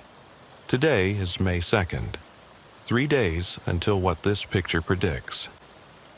I put the photo in an envelope and lock it in my desk drawer. If anything happens, I have proof. Rivera and I patrol together for the next 48 hours. We respond to every emergency call, no matter how trivial. Barking dogs, broken streetlights, false alarms at closed gas stations. At every location, I search for muddy footprints, for scribbled warnings, but nothing. It's as if the city has conspired to appear normal. The radio reports return to routine. The world keeps turning. On May 4th at 2:13 a.m., we're back on Maple Ridge Parkway, the starting point of the call about the sedan. The parking lot is empty, the lights are on. I get out and run my hand over the hood. No stains, no messages. Rivera watches the row of trees. It was quiet last night, he says. I nod. By tomorrow it'll be forgotten. But as I say it, my heart sinks. The shift is over. We return to the station. I write a follow-up report. Sedan towed, no further evidence. I leave out the messages, the mannequin, and the tunnel. That will remain our secret. Rivera signs off. We part ways in the parking garage, he to the left, I to the right. As I drive off, my gaze falls on something on the windshield. A single muddy handprint, the palm in the center, fingers spread. I slam on the brakes. My reflection shows me pale, stunned eyes. I reach out. My finger hovers over the smudge. It's too high for me to have left it there. I lean closer. No note, no writing, just the print. My radio crackles. Unit 12. Do you read me? It's headquarters. I turn around abruptly. My hand flies off the steering wheel. Yes, I manage to say. I hear you. I get permission to return to headquarters. I turn off the engine. I sit there for a moment and take a deep breath. The print smears under the windshield wiper. I shake my head, get out, and wipe the window clean. That night, May 5th, I can't sleep. The date on the photo comes back to me with grim clarity, 2:13 a.m. I look at my watch, 1:47 a.m. Rivera's patrol car's parked outside my window. He said he'd keep watch. I finish my coffee and get dressed. Radio, flashlight, service weapon. I step out into the night. We meet at the patrol car. Rivera is holding a fresh cup in his hand. Are you sure? He asks. I take a sip, cold and bitter. Let's finish this. He nods. We drive to Maple Ridge. The parking lot is empty as always. The lamp flickers at exactly 2:13 a.m. The air crackles. I turn off the engine and get out. The ground is dry. No footprints. My heart is pounding. I step under the lamp. Rivera stands next to me. We look at the garage. There are fresh scratch marks on the gates near the lock. The beam of my flashlight falls on muddy stains on the concrete. Fresh. I crouch down and examine them. Size 12, leading around the corner. I stand up. Let's go. We circle the building. The tracks lead to the back. There's no fence here, just a broken window. Shards of glass glisten. I slip inside. The warehouse smells of rust and oil. Moonlight streams through holes in the roof. My light finds the door to the basement tunnel. It's ajar. I glance at Rivera. He exhales. After you. I gather all my courage and push the door open. Inside, the tunnel seems alive. The dripping, the distant humming, the weight of the earth all around us. We follow the tracks and descend a staircase. At the bottom, the passage splits. We turn right. After 50 feet, the break room is in front of us. Overturned chairs. A single light bulb dangling. The words "You came" are scratched deeper into the table. Wood fibers bleed out. I touch the letters. They are rough. My finger smears them. Rivera photographs them. Behind the break room is the chamber with the hood and the mannequins. I step inside. The hood is gone. The mannequins lie broken on the floor, limbs scattered. The belt from S. Rivera's mannequin hangs over a concrete block, cut off. My stomach turns. A low rumbling shakes the floor. The door to the stairwell is slammed shut somewhere above us. Rivera curses. We sprint to the stairs. The door is locked. I ram it with my shoulder. It gives way.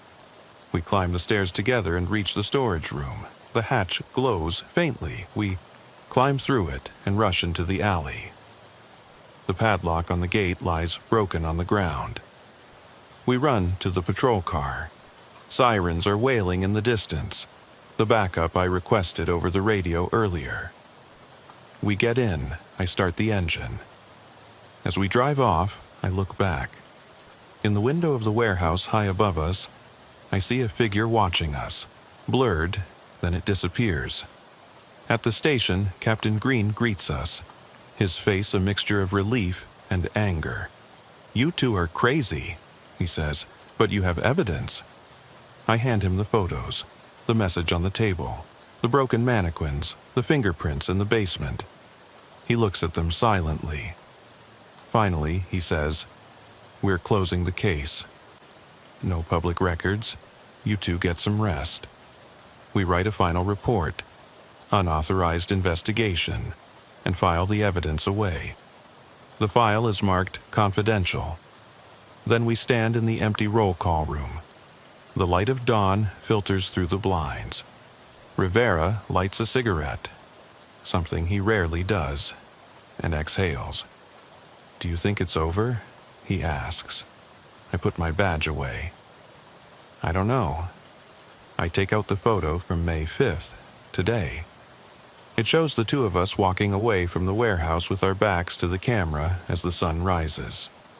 Scribbled underneath in fresh mud is the word "survived." I run my finger over the word. Rivera leans forward. "A message?" I nod. "Or a warning?" We look at each other. The night shift is over, but our watch has only just begun. I step onto the sidewalk, the brim of my hat casting a narrow shadow over my eyes. The patrol car's engine idles behind me, its quiet hum swallowed by the thick fog rolling in from the bay. It's 2:17 a.m., and the streets of Mission Terrace are empty. All the shop windows are closed. All the streetlights flicker like candles breathing their last breath. My boots crunch on broken glass as I approach the intersection where an emergency call came in 10 minutes ago. Someone's in my car. I think he's hiding. Dispatch didn't give any further details. Trespassing, probably a homeless teenager or a drunk. I turn on my flashlight, its beam tracing a pale arc through the fog. The air smells of salt and damp concrete. I feel adrenaline rising in my throat. That's why I chose the night shift. The loneliness. The silence. The chance to face whatever lurks in the darkness and prove that I can handle it. The patrol car's headlights swing to the left and illuminate an old sedan parked under a gnarled oak tree. The trunk is slightly open. I approach cautiously, my hand on my holster. Every instinct tells me to call for backup, but something doesn't feel right here. The call sounded fearful, which didn't fit with a drunk or a child. I crouch down and shine the spotlight on the rear window. The glass is smeared, perhaps with dirty fingerprints. I tap the trunk lid with the handle of my flashlight. It's locked. I flip it open. It's empty, except for a tangle of cables and a flashlight that doesn't belong to me. The glove compartment springs open. Inside is an empty cigarette pack and a woman's scarf, darkened by something that could be oil, or something worse. I radio in. Unit 12 Bravo, I'm at the scene. No sign of occupants. The trunk is empty. I found a scarf, possibly a piece of evidence. Please check it out. The response is static, distant. Roger, 12 Bravo, backup is on the way. I nod. Good. I close the trunk. As I stand up, I see movement out of the corner of my eye, a figure disappearing between the cars at the other end of the parking lot. I shine my flashlight, nothing, just fog. My pulse quickens. I take a step forward, all my senses are on high alert. The streetlight above me flickers and goes out, plunging the parking lot into even deeper shadow. I raise my radio. Headquarters, do you read me? Over. Silence then. 12. Bravo, we got you. ETA 2 minutes. I turn off the radio. No small talk now. I have to find out who left this scarf behind, who called me here. I follow the beam of light to the edge of the parking lot, where a broken fence borders an alley. The alley yawns like a tunnel, dark, narrow, forbidding. I slip inside, flashlight in front of me. The walls close in, graffiti smeared and wet. Water drips from a loose gutter. My breath echoes. I look left, then right, the scarf, the trunk, the fear in that phone call, everything points here. Halfway up, I see footprints in the thin mud, a woman's heel, then a bare footprint. They lead to a door in the brick wall. A servant's entrance, rusted, the padlock broken. The door is ajar. I push it open carefully. It's pitch black inside. My flashlight illuminates a narrow staircase leading down. The air is colder here. I feel the hairs on the back of my neck stand on end. I shout, "Police! If anyone's here, show yourself!" My voice sounds hollow. No answer. I step down. Each step stirs up a cloud of dust particles in the beam of light. The stairs lead to a room, an abandoned workshop with cracked concrete floors and oil stains that are dark like old wounds. Behind it is an office with broken windows and an overturned desk. Pipers flutter in a ghostly breeze. An open notebook lies on the desk. I crouch down and leaf through it. Scribbled handwriting, dated 5 years ago, but the entries continue until 2 days ago. I see that you're watching me. You don't notice me, but I notice you. A shiver runs down my spine. I take a photo with my cell phone. A creak behind me. Metal on concrete. I turn around. The beam of the flashlight catches nothing. The notebook falls shut. I pick it up. The last entry reads, "He's coming back tonight." My heart is pounding. I look at the clock. 2:23 a.m., 6 minutes since the call. Someone lived here and documented everything. Someone who knows I'm here now. A faint sound, a whisper, a movement, comes from the darkness behind the office. I point the beam of light there. It falls on a figure crouching against a distant wall. A pale face, large eyes reflecting the light like a deer's. A woman. She's trembling. I step forward. "Ma'am, are you okay?" No answer. She jumps up, sprints past me into another hallway. I run after her, adrenaline rushing through my body. The hallway stretches on, a dead end with metal doors. She's ahead of me, a thin silhouette flickering in the light. I catch up with her as she bumps into a door marked storage room. It's locked. She bangs on the door and sobs. I try the doorknob. Locked. "Police, let me in." She whimpers. I pull out my keys. None of them fit. I press my shoulder against the door. It gives way with a creak. Inside is a small storage room. Cleaning trolleys, boxes of paper towels. No windows. She is crouched in a corner, rocking and clutching something. I step inside. She looks up. It's the scarf from the car wrapped around her fist. Her eyes are wild and frightened. I crouch down and shine my flashlight on her face. "I'm here to help you. You called me, didn't you?" She nods, opens her mouth, then closes it again. She's paralyzed with fear. I slowly reach out my hand. She holds up the scarf. It's stained, dark, rust-colored. Now I notice a faint smell of iron. Behind me, the door slams shut. The flashlight flickers. I turn around. Nothing. My radio crackles. 12 Bravo, where are you? Answer. I fumble with the radio. Basement, storage room, female suspect, victim, needs to be rescued. No sooner have I pressed send than the lights go out. Complete darkness. My flashlight flickers and then goes out. Silence. I breathe loudly. Something moves behind the shelves, a scratching sound. I draw my weapon. "Show yourself." The air turns icy. I can see my breath. A whisper. "You shouldn't have come." It comes right next to my ear. I turn around. No one there. My heart is pounding. I press the flashlight switch again. It flickers on and illuminates her face, which is only a few inches from mine. She smiles. Her eyes are empty. I scream and stumble back. She disappears into the shadows. I fire a warning shot. The beam of light wavers. Empty closet. Radio, static, no backup. The building is silent. I realize that I'm still clutching the scarf. The stain isn't rust, it's fresh, warm. I drop it. It falls to the floor with a soft thud. Behind me, the door handle rattles.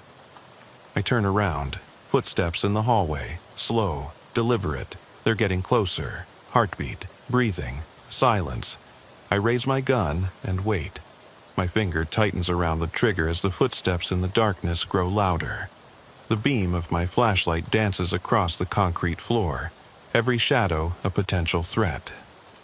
I feel the tension building in my chest, every breath a struggle between control and panic. The radio is dead, the ceiling lights are off, and the only sounds are my own heartbeat and the soft scraping of shoes on concrete behind the door. I move cautiously toward the door, weapon at the ready, my senses on high alert. "Police! Open up!" My voice echoes hollowly. No answer, just those slow, measured footsteps. I push the door open.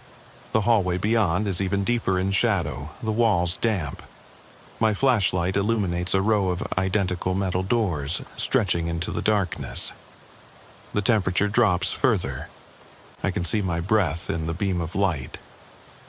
I step into the hallway, every instinct screaming that I'm alone. But I know she was here. I turn the flashlight to catch a glimpse of her pale face, but she's gone. The scarf was at my feet. Now it's gone. I search the floor and find a thread caught on the corner of a grate. I pull it out. It's the same fabric, torn. She must have crawled through this grate. I kneel down and push the grate aside. Behind it is a crawl space, just big enough for me to squeeze through. My radio crackles. At first, just static, then a voice. "Unit 12, Bravo, do you read me?" Relief washes over me. "I'm here. I have a woman, possibly a victim, in the storage room. She's disappeared. I need help immediately." The voice replies, "Hold on. We'll be there in 2 minutes." I put the radio away, squeeze through the opening, and find myself in a narrow tunnel. Dirty bricks, cobwebs. It slopes slightly downwards. I slide into the crawl space, the flashlight clutched tightly in my free hand. The walls press in on me. The air is stifling. I crawl forward, my heart pounding. The tunnel opens into a small room, the maintenance room of the old building. Above me, pipes crisscross, dripping water onto a pile of discarded cardboard boxes and broken crates. The smell of rust and mold is very strong here.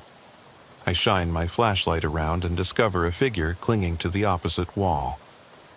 It's her. She's shaking uncontrollably and pressing her scarf to her chest. I approach slowly, keeping my weapon lowered. "Ma'am, it's me. You're safe." She sobs and presses herself against the wall. Tears leave trails in the dirt. I take off my jacket and put it around her shoulders. She leans against it. I pull out my radio. "Headquarters, I found her. She's fine, just scared. Send a medic." I pause and listen. Muffled footsteps above me, voices. Reinforcements are close. She looks up, her eyes wild. "He's here," she whispers. "He never left."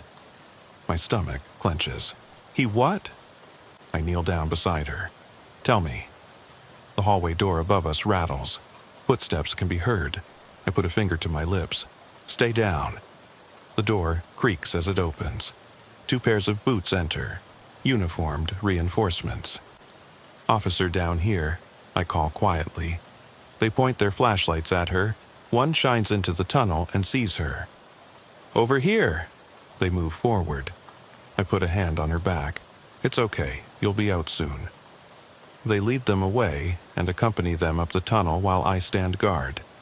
I call the emergency services on the radio. The corridor brightens as they remove the grate and open the tunnel entrance. I step into the maintenance room. Dust particles float in the pale light of a portable lamp. I walk to the middle and shine my flashlight into every corner. Nothing but boxes and pipes. I look up to a narrow walkway 2 meters above, accessible by a ladder I hadn't noticed. My breath catches in my throat. There are fresh footprints on the metal grating above me. I climb the ladder, each rung echoing. At the top, I find a small hatch leading to the walkway. I open it a crack and shine my flashlight into the hallway above. It's empty. I lower my gaze to the hatch, muddy boot prints. Someone watched the victim through the crawlspace grate and waited for me to come by. I pull off a nearby panel. Electrical controls, tangled cables. On the back of the panel, someone has scribbled in felt-tip pen, "You never listen." My vision narrows.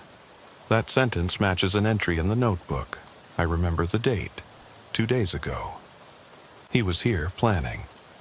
He was here while I was walking around the grounds. He's still here. I radio forensics. 12 Bravo to headquarters. I need forensics and K9, possible suspects still in the building. The reply, "Roger that." I close the panel and wipe the sweat from my forehead. My hands are shaking. I force them to stay still. I search the edge of the walkway. A service staircase leads upstairs. At the other end, a door marked garage exit. I sneak on, weapon lowered, but ready. The metal floor vibrates slightly under my feet. I reach the garage exit and push the door open. It's unlocked. It swings open onto a concrete loading area. I shine my flashlight inside. An overturned pallet truck, a stack of empty barrels. Behind it, a large roller door, closed, but light is coming in at the bottom edges. He could be out there.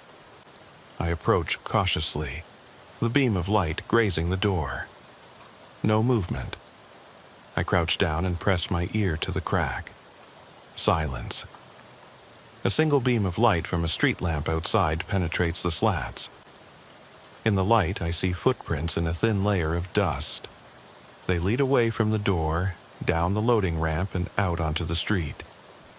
He's gone again. I radio in. Target disappeared. Only dust traces. Looks like he drove east on 2nd Street. The dispatcher replies, "Units notified. Search underway." I secure the exit and lock it as best I can. Then I go back downstairs, my heart pounding. At the foot of the ladder, I pause. My boots are standing on cold concrete. I see my reflection in a broken mirror on the wall. Sweat and dirt smear my face. My eyes are bloodshot and alert. My hands are shaking so badly that I can feel the adrenaline wearing off. I take a deep breath and lean against the wall.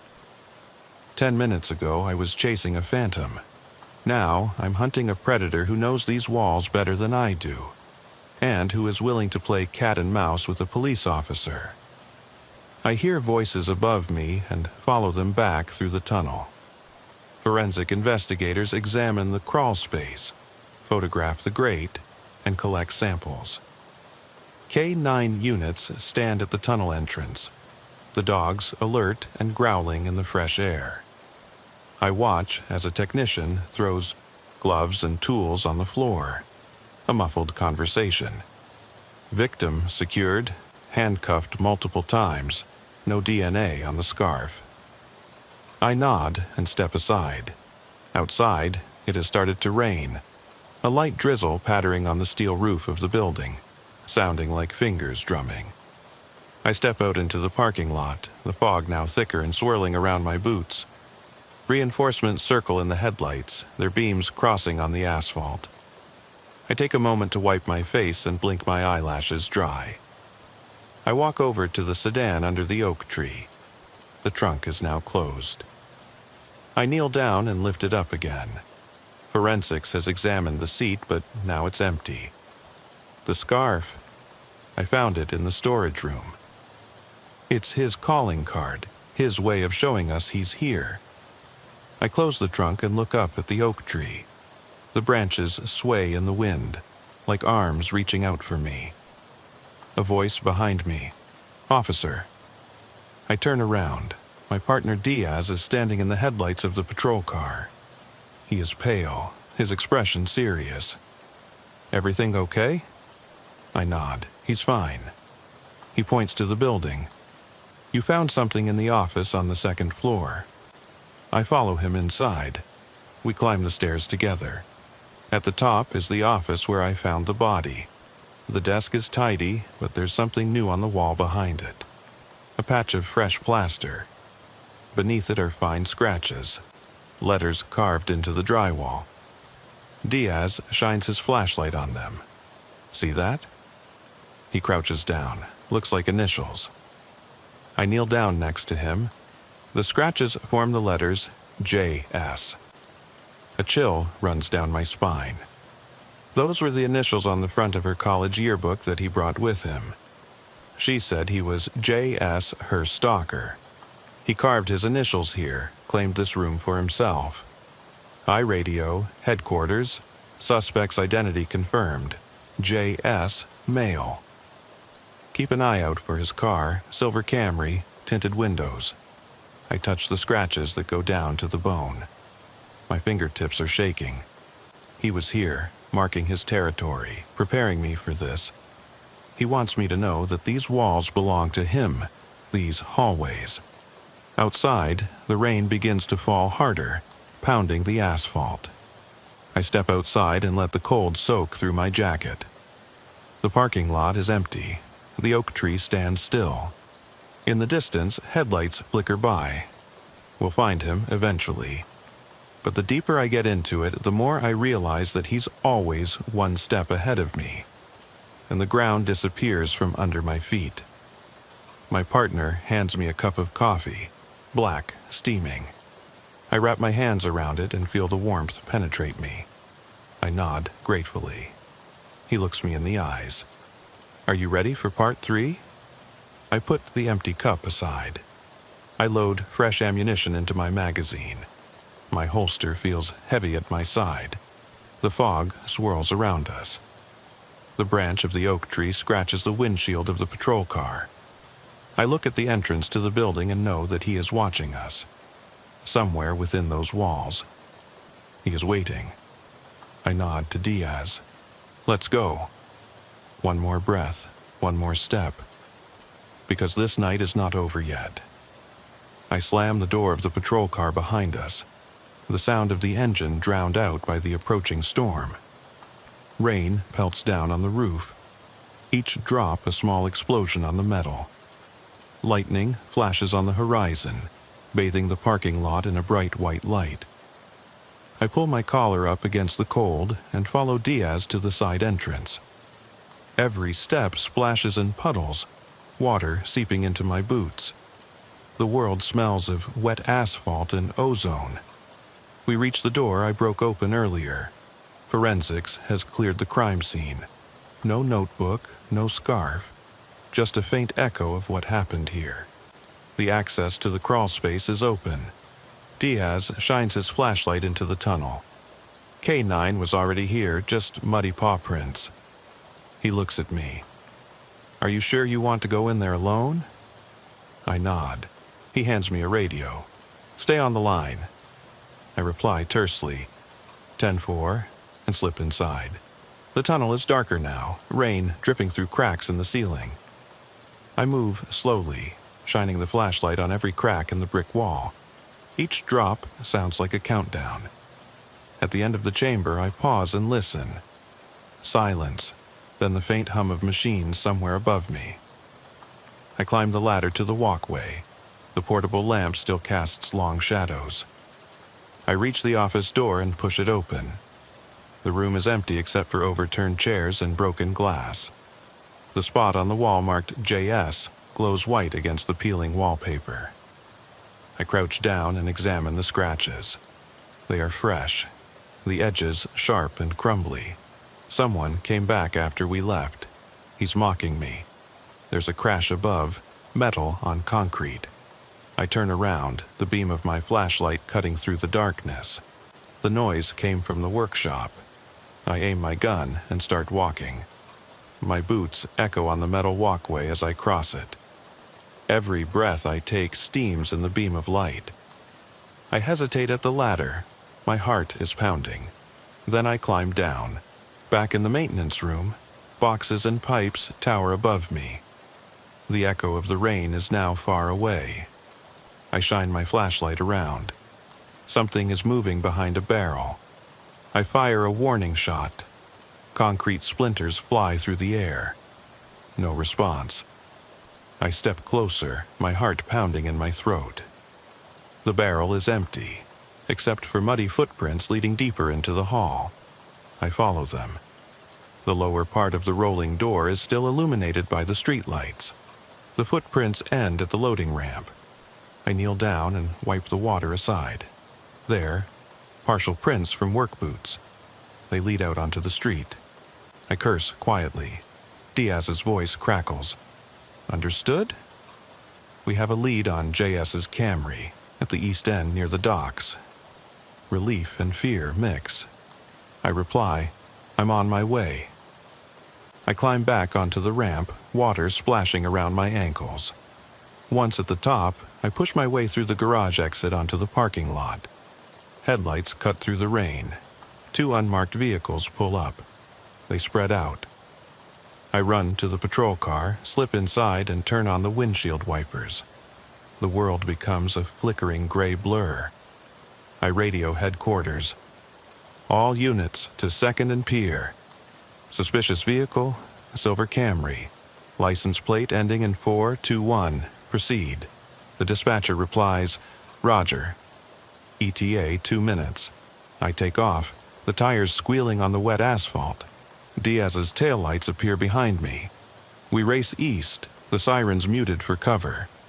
The Bay Area comes into view, shipping containers, abandoned warehouses, the faint glow of cranes.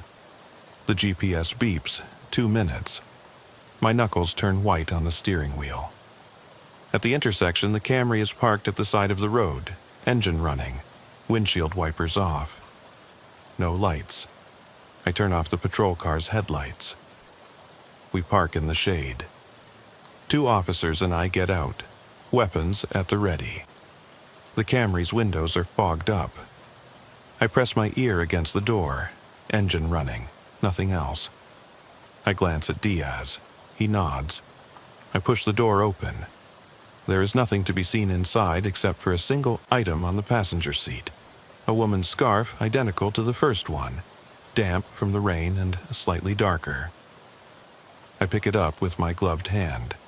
There are muddy footprints on the floor mat, no pedal marks. He left it behind as bait. Diaz touches my arm. I look up. The Camry's headlights come on and shine on us. The engine revs. I duck back as the car pulls away. The tires spin and spray water. The patrol car's headlights catch the license plate. I take a photo. License plate confirmed.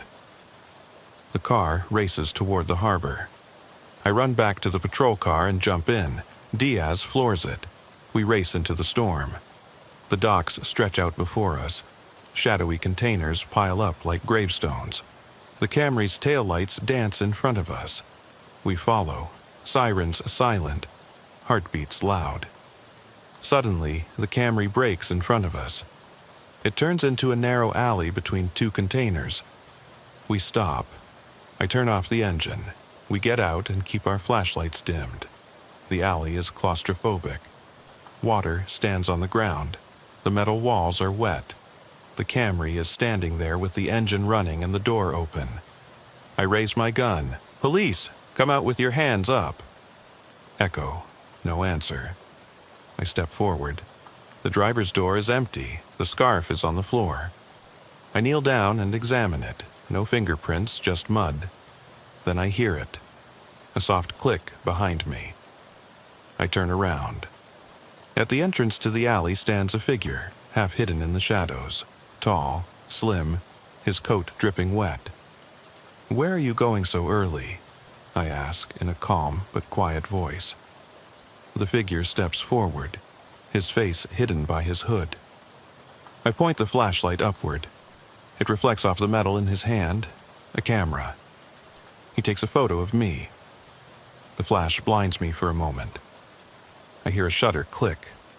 Why? I ask. He tilts his head. You never listen. His voice is cold and amused. Then he steps back into the shadows and disappears between the containers. I curse, run after him, but he's gone. Only the echo of his laughter in the storm can still be heard. I stand alone in the alley, the rain soaking my uniform. The Camry's engine ticks as it cools down. The harbor cranes creak. My radio crackles. "Units en route. Do you need backup?" I exhale, the tension easing. Negative. The situation is secure, for now. I pick up the scarf, mud and liquid, fresh. I put it in an evidence bag. I glance at the crates lining the alley, each marked with shipping codes. He could be in any one of them. I shine the beam over the crates. Nothing. The docks are empty. This city breathes secrets. Tonight it will breathe his game out. He knows every shadow, every passageway. He leads me deeper in, and I, the stubborn cop, follow him. A flash of lightning splits the sky. I pull out my radio. Headquarters. Suspect JS still at large. He's armed with a camera and a twisted need for control. He's playing with me. Request a tactical team to secure the container yard. The reply, "Roger that, 12 Bravo." I secure the alley and step back onto the smooth asphalt. The Camry's taillights disappear into the darkness. I look at the scarf in my hand, the stain on it appearing darker in the lamplight. I wipe the rain from my face. My reflection in the puddle flickers. Tired, determined. I walk back to the patrol car. My partner comes up to me and shakes his head. "He's okay," I say. He nods. No words are necessary. We drive off. Behind us, the docks lie silent, an empty labyrinth waiting for us. I close my eyes for a moment as we drive off. I see her face, the victim's eyes full of fear. I see the initials carved into the glass. I see the flash of the camera, and I know that this night has more in store. I get out of the patrol car into the pouring rain, my boots sinking into puddles spreading across the asphalt. The rain pelts my shoulders, but I hardly notice. My thoughts are focused on him. JS, the ghost in these halls, the hunter who wants me to play his perverse game. Diaz turns off the engine. We exchange glances, exhaustion, adrenaline, unspoken determination. We walk back to the servants' entrance, where yellow barrier tape flutters in the wind.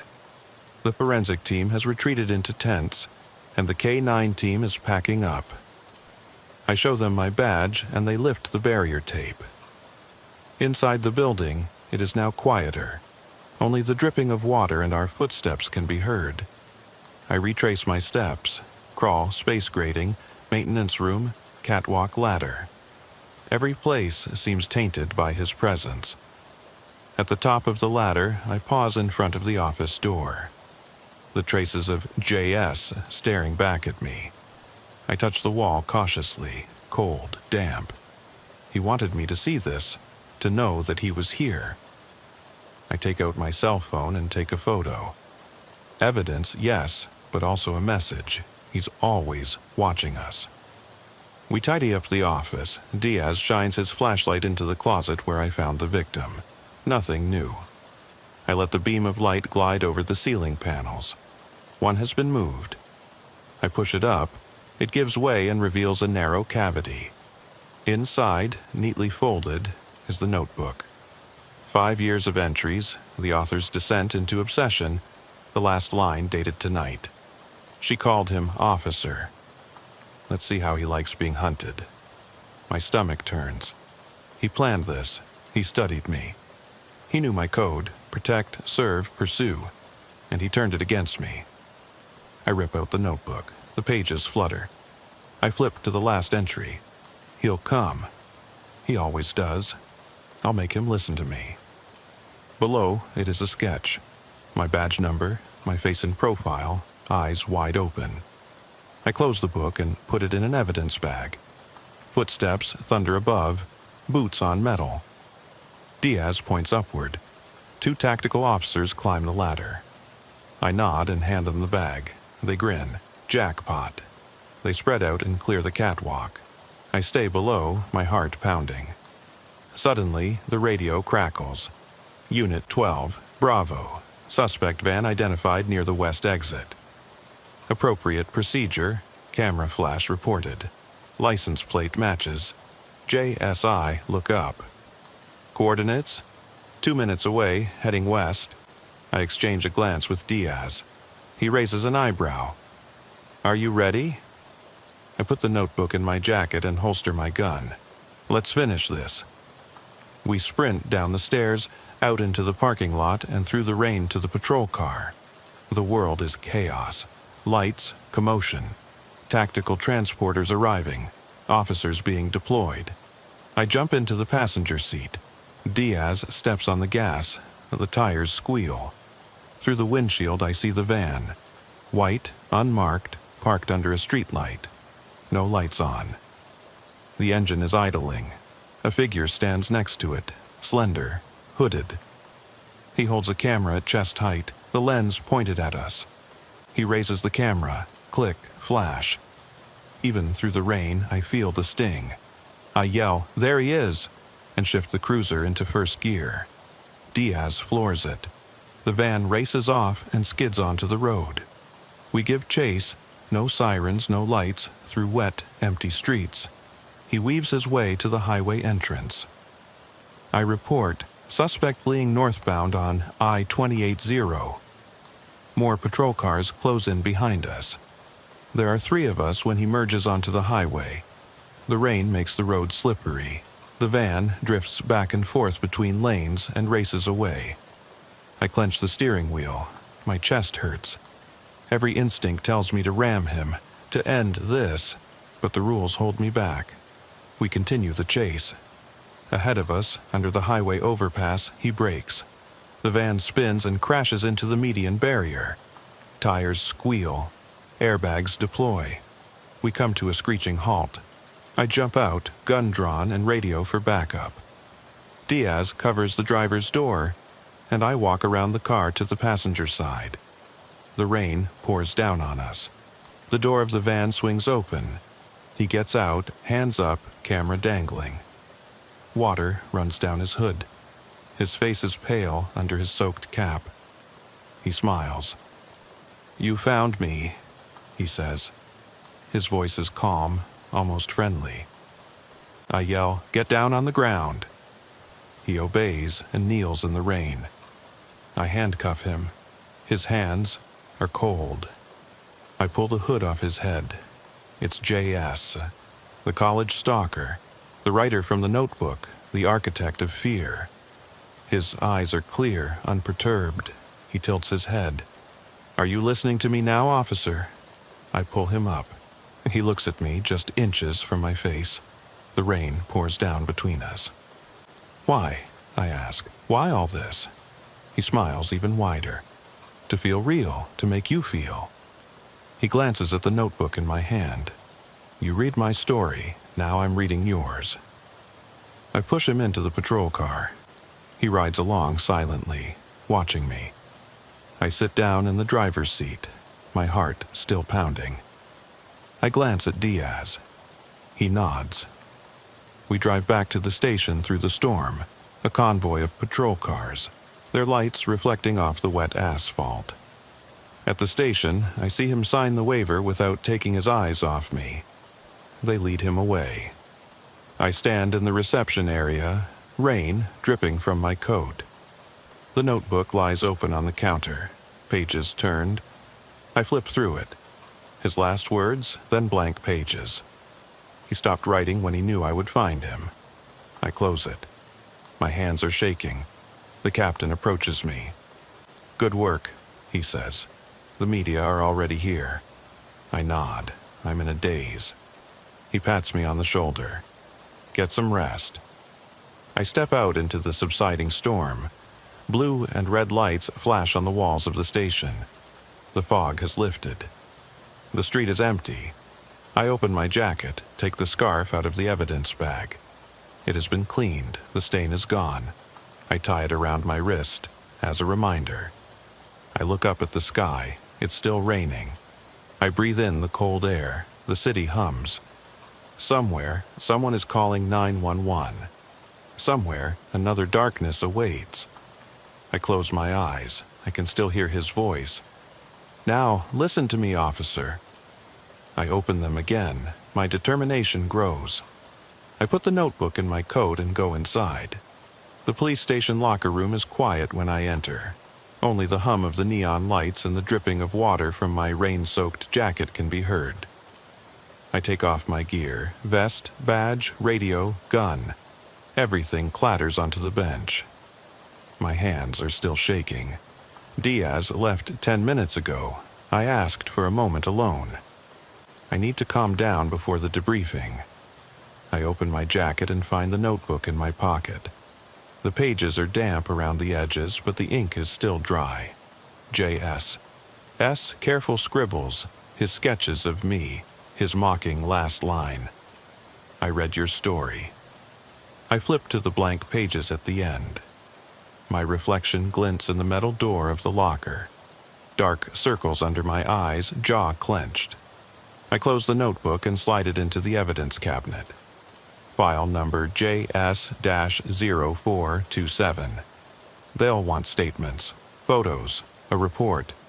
But right now, the adrenaline is wearing off and leaving something colder behind, the feeling that he's not done yet. He surrendered easily, almost politely, but his parting words echo in my head. Now I'll read yours. He knows me. He was in my head every step of this chase. And I let him be. I take a paper towel and wipe the dirt from my face. The mirror is fogged up from my breath. I draw a line along the glass, clear a small circle, and stare into my own eyes. Steel, hard, determined. But the question remains, how well do I really know myself when someone else is pulling the strings? The captain's voice crackles over the radio on the bench. "Bravo, we're ready when you are." I turn on the radio. I'm on my way. I throw my jacket over my shoulder and head for the door. In the hallway, uniformed officers step aside as I pass, whispering, "That was quite a chase." He actually turned himself in. I nod briefly, politeness, professional distance. Inside, Detective Harris and 2 CSI technicians are waiting in the interrogation room. Harris looks at me sternly. "Everything okay?" I shrug. "I'm fine." He pushes the notebook and photos across the table. "He said you should have these." I take the photos, snapshots of me in the alley, in the crawl space, on the property, taken from angles that only someone on the scene could have seen. He watched me at work. He studied my movements. My heart sinks. I push the photos back. He's delusional. Harris leans forward. He claims it was performance art, his masterpiece. I swallow. At our expense. The CSI technician takes the scarf out of an evidence bag. The fiber analysis is in. No blood, just soil and iron oxide mixed with a sedative. Traces of chloral hydrate. He drugged her. He drugged me. He planned every detail to stage my pursuit. Harris nods grimly. We're charging him with kidnapping, false imprisonment, and assault with a deadly weapon. His camera flash can cause blindness.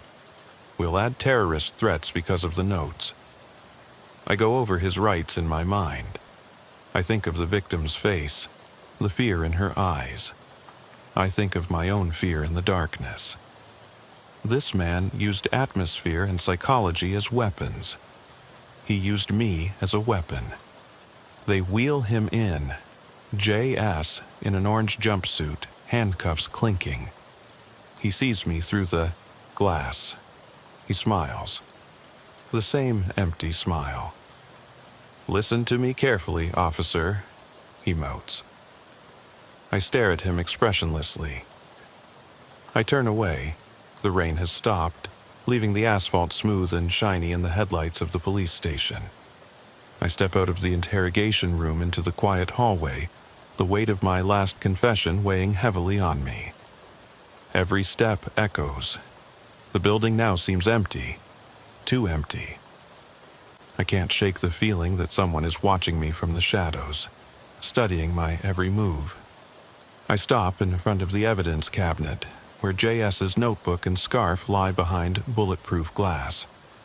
I stare at them and for a moment imagine his pale face, the eerie calm in his eyes. "Now, I'll read yours," he had whispered. And somehow I know he meant it. I turn around and go back to the changing room. My uniform is neatly folded on the bench.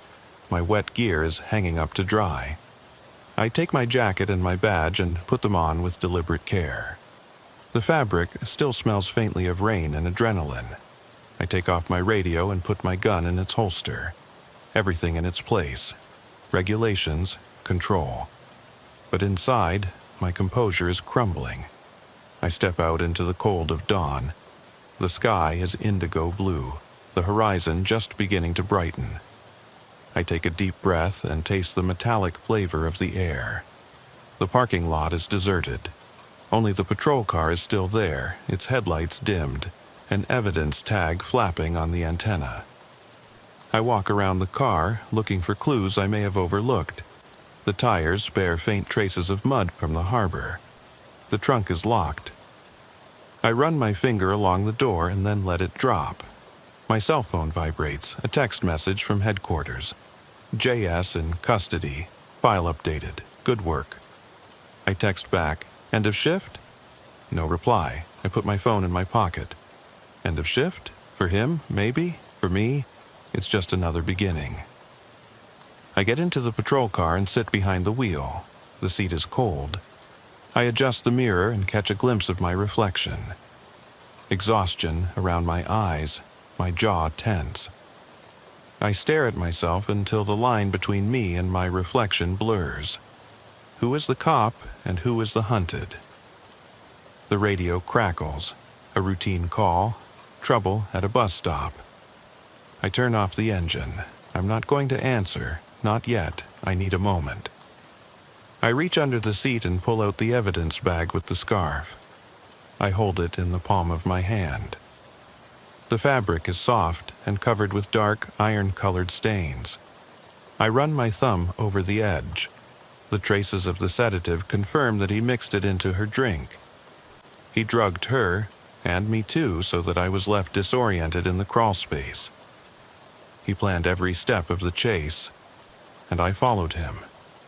I clench my hand around the scarf, stand up, and step out into the parking lot. The first pale rays of dawn color the sky. The city is waking up. Commuters are stirring somewhere. But here, in this quiet environment, time seems to stand still. I tie the scarf around my wrist, a knot of steel in memory, a reminder that I was vulnerable, that the hunter can become the hunted. I walk to the front of the patrol car and lean against the hood. My radio crackles again. Another call. I ignore it. I look east, toward the highway overpass where the chase began. The asphalt glistens. I can almost see the skid marks from the van, the flash of its camera, its calm surrender. He wanted to be caught. He wanted me to feel his power. But power is fleeting. I get into the driver's seat, start the engine, and pull onto the road. The world becomes brighter. I drive north, toward home. My neighborhood is quiet, only a few windows are lit.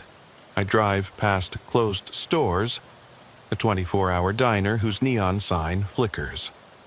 I think of the victim, who is now safe in the hospital under guard. I think of JS, who is behind bars but still free in his mind. He will study me based on the reports, read every transcript.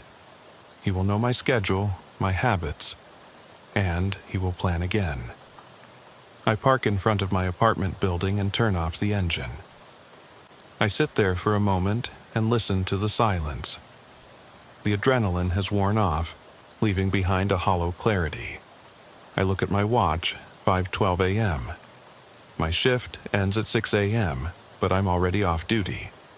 I gather my things and enter the lobby. The security desk is empty, and the employee waves me through.